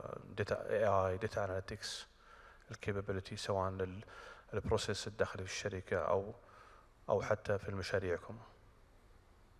ممتاز. طبعا يمكن الموضوع خلينا نقول جنرال اللي هو الأتمتة بشكل عام. يعني لما أتكلم مثلا عن سلسلة الإمداد أقول لك تقريبا 90% من عملياتنا أتمتة. أوكي، حتى الموردين والسبلايرز غالبا يكون في الآي سبلاير هو الواجهة التقنية للشركة بحيث أن يكون التعامل الإلكتروني بالكامل. وحنا نسعى بإذن الله تعالى عندنا مبادرات لأتمتة العمليات. إذا كنا رحنا على القطاعات الأخرى أيضا يعني سواء كان كاستمر سيرفيس أو الأوبريشن مينتنس وما إلى ذلك الأتمتة عالية جدا. في عندنا مبادرات على استخدام الاي اي والبيج داتا وما إلى ذلك.